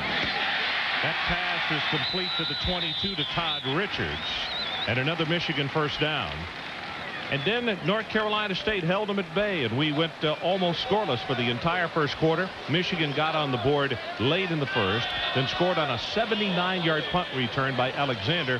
And then in the very last play, on another strange sequence of events, Gary Moeller ran the clock all the way down to 2 seconds and threw fade route into the end zone and scored the touchdown, 21-0 at halftime. Ended up being a good decision, and Jason Carr on that last pass run really showed a good strong arm.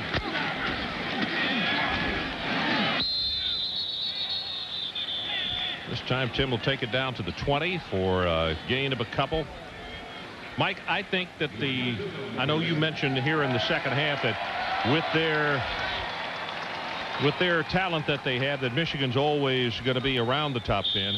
I think this Michigan team, with everybody they've got coming back and the way they are finishing 1993 and beginning 94, I think they may be a top 5, maybe even a top 3 preseason team next year, don't you? I think they'll be in the top 10, and you may be very well right. They may be one of the top 3, 4, 5 teams in the country. There's a lot of teams that return a lot of good players next year. A lot depends on who goes out as juniors. Well, this is very true. One of the things that the luxuries that Michigan has is they do have a lot of depth in some areas, even though like a Wheatley goes out. Davis will be back. This Bianca Batuga, who we're seeing here late in the ball game, and they think he shows a lot of promise. Of course, the Wheatleys and the Powers of this world, and I'm not saying that Tyrone has made up his mind yet, but those guys are extremely difficult to replace. You don't just say, well, here's a jersey, put it on and go do it. No, but there's a lot of tailbacks around the country in high school football that like to go to Michigan because of the running game.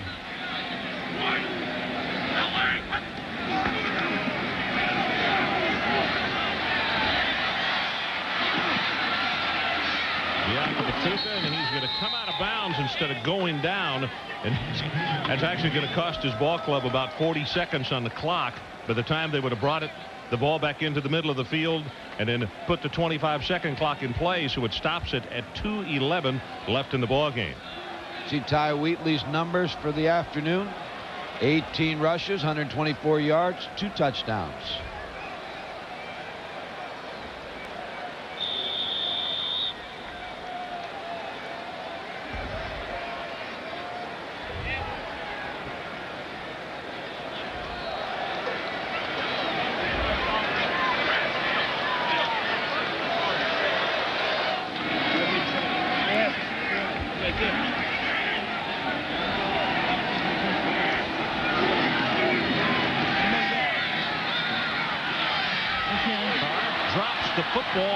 And then comes out of bounds. Well, undoubtedly he played basketball as well. Good dribbler. 2:03 left. Now his dad, there's Lloyd Carr. Now I got to start coaching again. I got to quit being a fan now and start coaching again.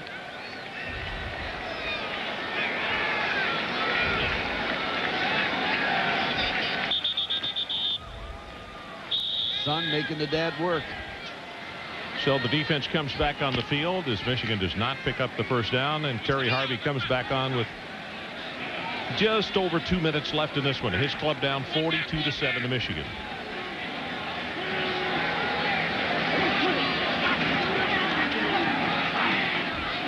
Blocked at the line of scrimmage, Steve Evans, another freshman. Number 92 got up and got a hand on it. The strategy by Greg Madison and Lloyd Carr and the entire defensive staff of rotating defensive linemen and linebackers early in the ball game has paid off in the second half, because they have really pressured the North Carolina State quarterbacks. Commend Lloyd Carr and Gary Moeller for excellent plans today.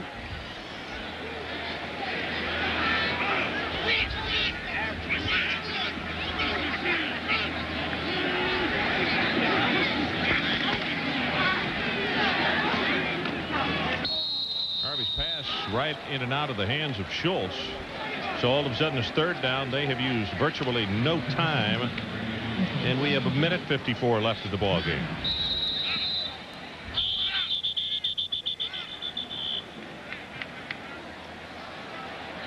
Is that Steve King, number 27, that's injured?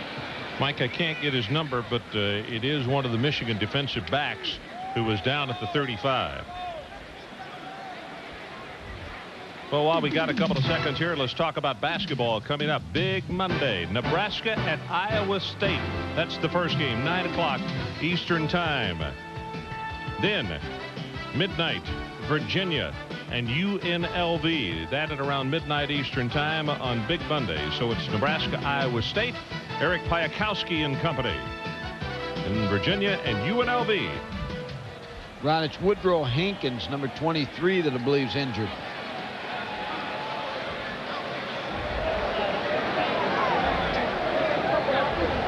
Shane Foster on the sideline, sitting next to Tyrone Wheatley. And he's being helped off the field. It's either his right knee or right ankle.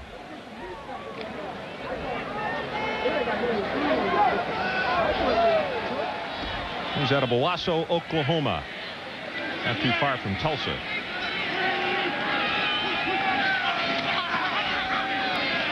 Harvey hit again, and he'll go down. It looked like Evans.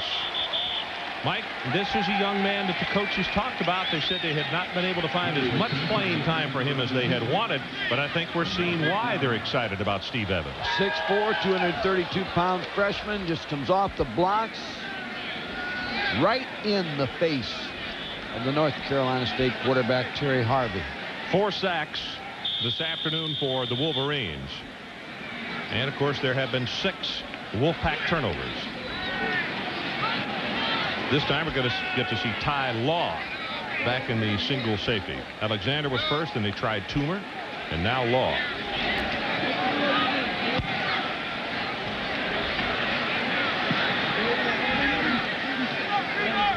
End over end kick. It's going to go dead at the 42. So it's a 39-yard kick, and we have 58 seconds left in the ball game.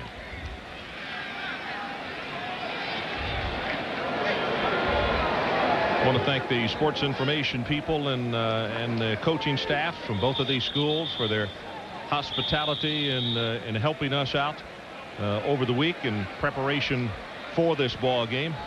As always, everybody wants a little piece of the action as far as their time, and they're very good to take time and to be with us to talk about their kids and offensive and defensive game plans, and they've been very, very helpful this week.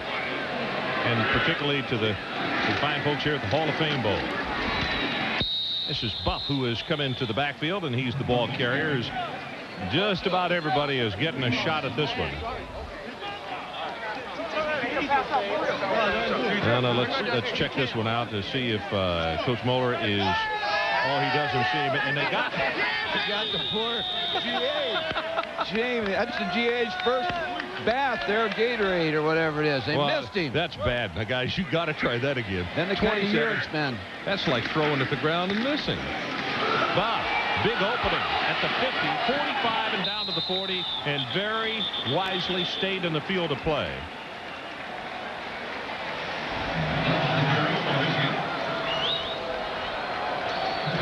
They've been impressive today, Ron. The Michigan Wolverines.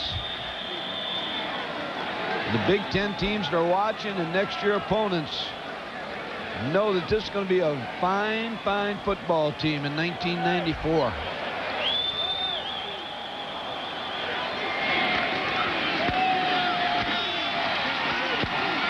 Buff again, 2 seconds, 1, and this one is history. The 1994 Hall of Fame Bowl is history. 42-7 Michigan, and let's go down to Dr. Jerry Punch. Jerry. What a day here in Tampa, guys. 18 carries, 124 yards, and Tyrone Wheatley 2 touchdowns. Does the effort today make it easier to make a decision or tougher? Well, you know, I just came out to play this ball game, and I was playing this ball game for Michigan, you know, not for me to make a decision on whatever, you know, to leave or to stay. You know, things are still here. My heart is at Michigan, and you know, on the bus ride back to the hotel, airplane back to Michigan. My heart is still with Michigan. So I don't know. You know, I'll probably make the decision when I get back to Ann Arbor. We talked to your grandmother Louise and some of the family. They said they're behind you 100%. Are you getting some input from the family as to which way you should lean? Well, you know, they said it's my life, and it's, you know, I worked hard to get here, and only I should make the decision. You know, they just said they'll back me up 100% or whatever I do. Concerned at all about coming back next year? You got a great nucleus here at Michigan. How important would the Heisman Trophy be for you if you could come back and win it? It's a very, very important. It's right. It ranks #1 along with, you know, every child's dream to play in the NFL. You know, some things go in chronological order, some things don't. You know, and you know, like I said, that's just some things I have to think about when I get home. Well, you're standing here smiling, and there's a guy beside you, Gary Moeller, head coach at Michigan, who's smiling. And, Coach, congratulations on an outstanding effort today. Well, I think the kids had a good effort. And, you're always concerned about that in bowl games because you see so many crazy things happen. And I think we kind of regained that focus we had at the end of the year, and that was helpful.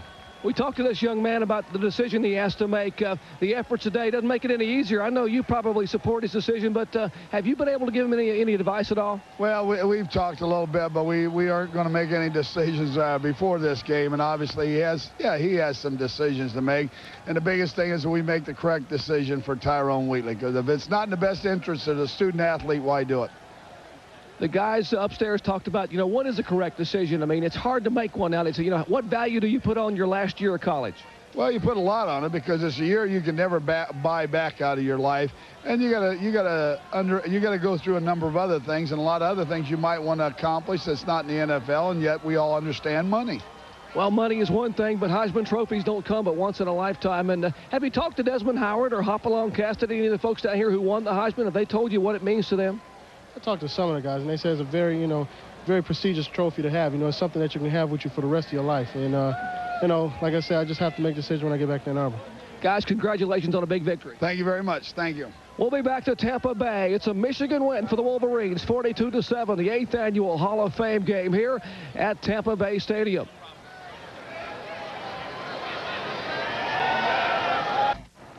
(42-7), Michigan wins it over North Carolina State today in the Hall of Fame Bowl beginning 1994. And Mike Gottfried, very quickly as we wrap up this ball game, I go back to something that Bo Schembechler told both of us in Las Vegas a couple of weeks ago. We were out there to do the bowl game. And that is this Michigan team got over its injuries. It's also got over its youth, so to speak. And they were a hungry football team. And he kind of halfway thought something like this might happen in this football game. And they really showed their wares today. Ron, they're playing as well as anybody right now because the Ohio State game they totally dominated. And here today, they really just dominated NC State. They're a solid team. All right, let's talk about number one. As a last effort here before we go off the air, what's your last feeling? 1989, I know that sticks in your mind. Well, it does. 89, we're operating under different rules now. In 89, we said it was a team, the head-to-head competition. Miami beat Notre Dame head-to-head, even though Notre Dame supposedly played the tougher schedule. Now we're into 1993, and we're saying that head-to-head doesn't matter anymore. Florida State played the toughest schedule, but I think Notre Dame has a legitimate complaint. I think West Virginia has a complaint. 84, BYU won the national championship, 11-0, beat a 6-5 Michigan team in the Holiday Bowl, and here's West Virginia undefeated. So I think when the smoke clears tonight, if things go the way everybody thinks they're going to be, there's going to be about 2-3 teams that are going to lay claim to the national championship. Hopefully the games later today will take care of that business. My one thought about what you're saying, and I keep talking about power rating, and I do think it is very important. I do think that Notre Dame, maybe, although they were beaten by a team that was rated lower, I think that they should get more consideration. But Florida State being in a position to score in the last play of the game, I think that's one of the reasons they got as much consideration as they did as far as vaulting back into the either number 1 or number 2 spot after BC won over Notre Dame, don't you? Well, yeah, you're right, but you hear a lot of people say, well, you know, Notre Dame lost at the last game of the year, and you can't lose at the last game of the season. They played Florida State at home. Hey, I don't care where they played them at. They played them, they beat them. They could have played them at Florida State. They could have beat them at Notre Dame. They could have played them in the mall. They won. They won the game head-to-head, and you have to take that into consideration. Do you think realistically? I thought at the beginning of the year we were going to have a playoff, and I started hearing midway of the season a lot of administrators all of a sudden were changing their mind. Do you think realistically within a couple of years we're going to have one, Mike, or do you think we're drifting further away? I don't think we're drifting further away, but I think a lot of things have to happen to have one. That's why I said earlier in the broadcast, I think it's time for commissioner of college football. It's a time for commissioner of college basketball. It's too big, and there's too many schools that vote on issues that don't even involve them.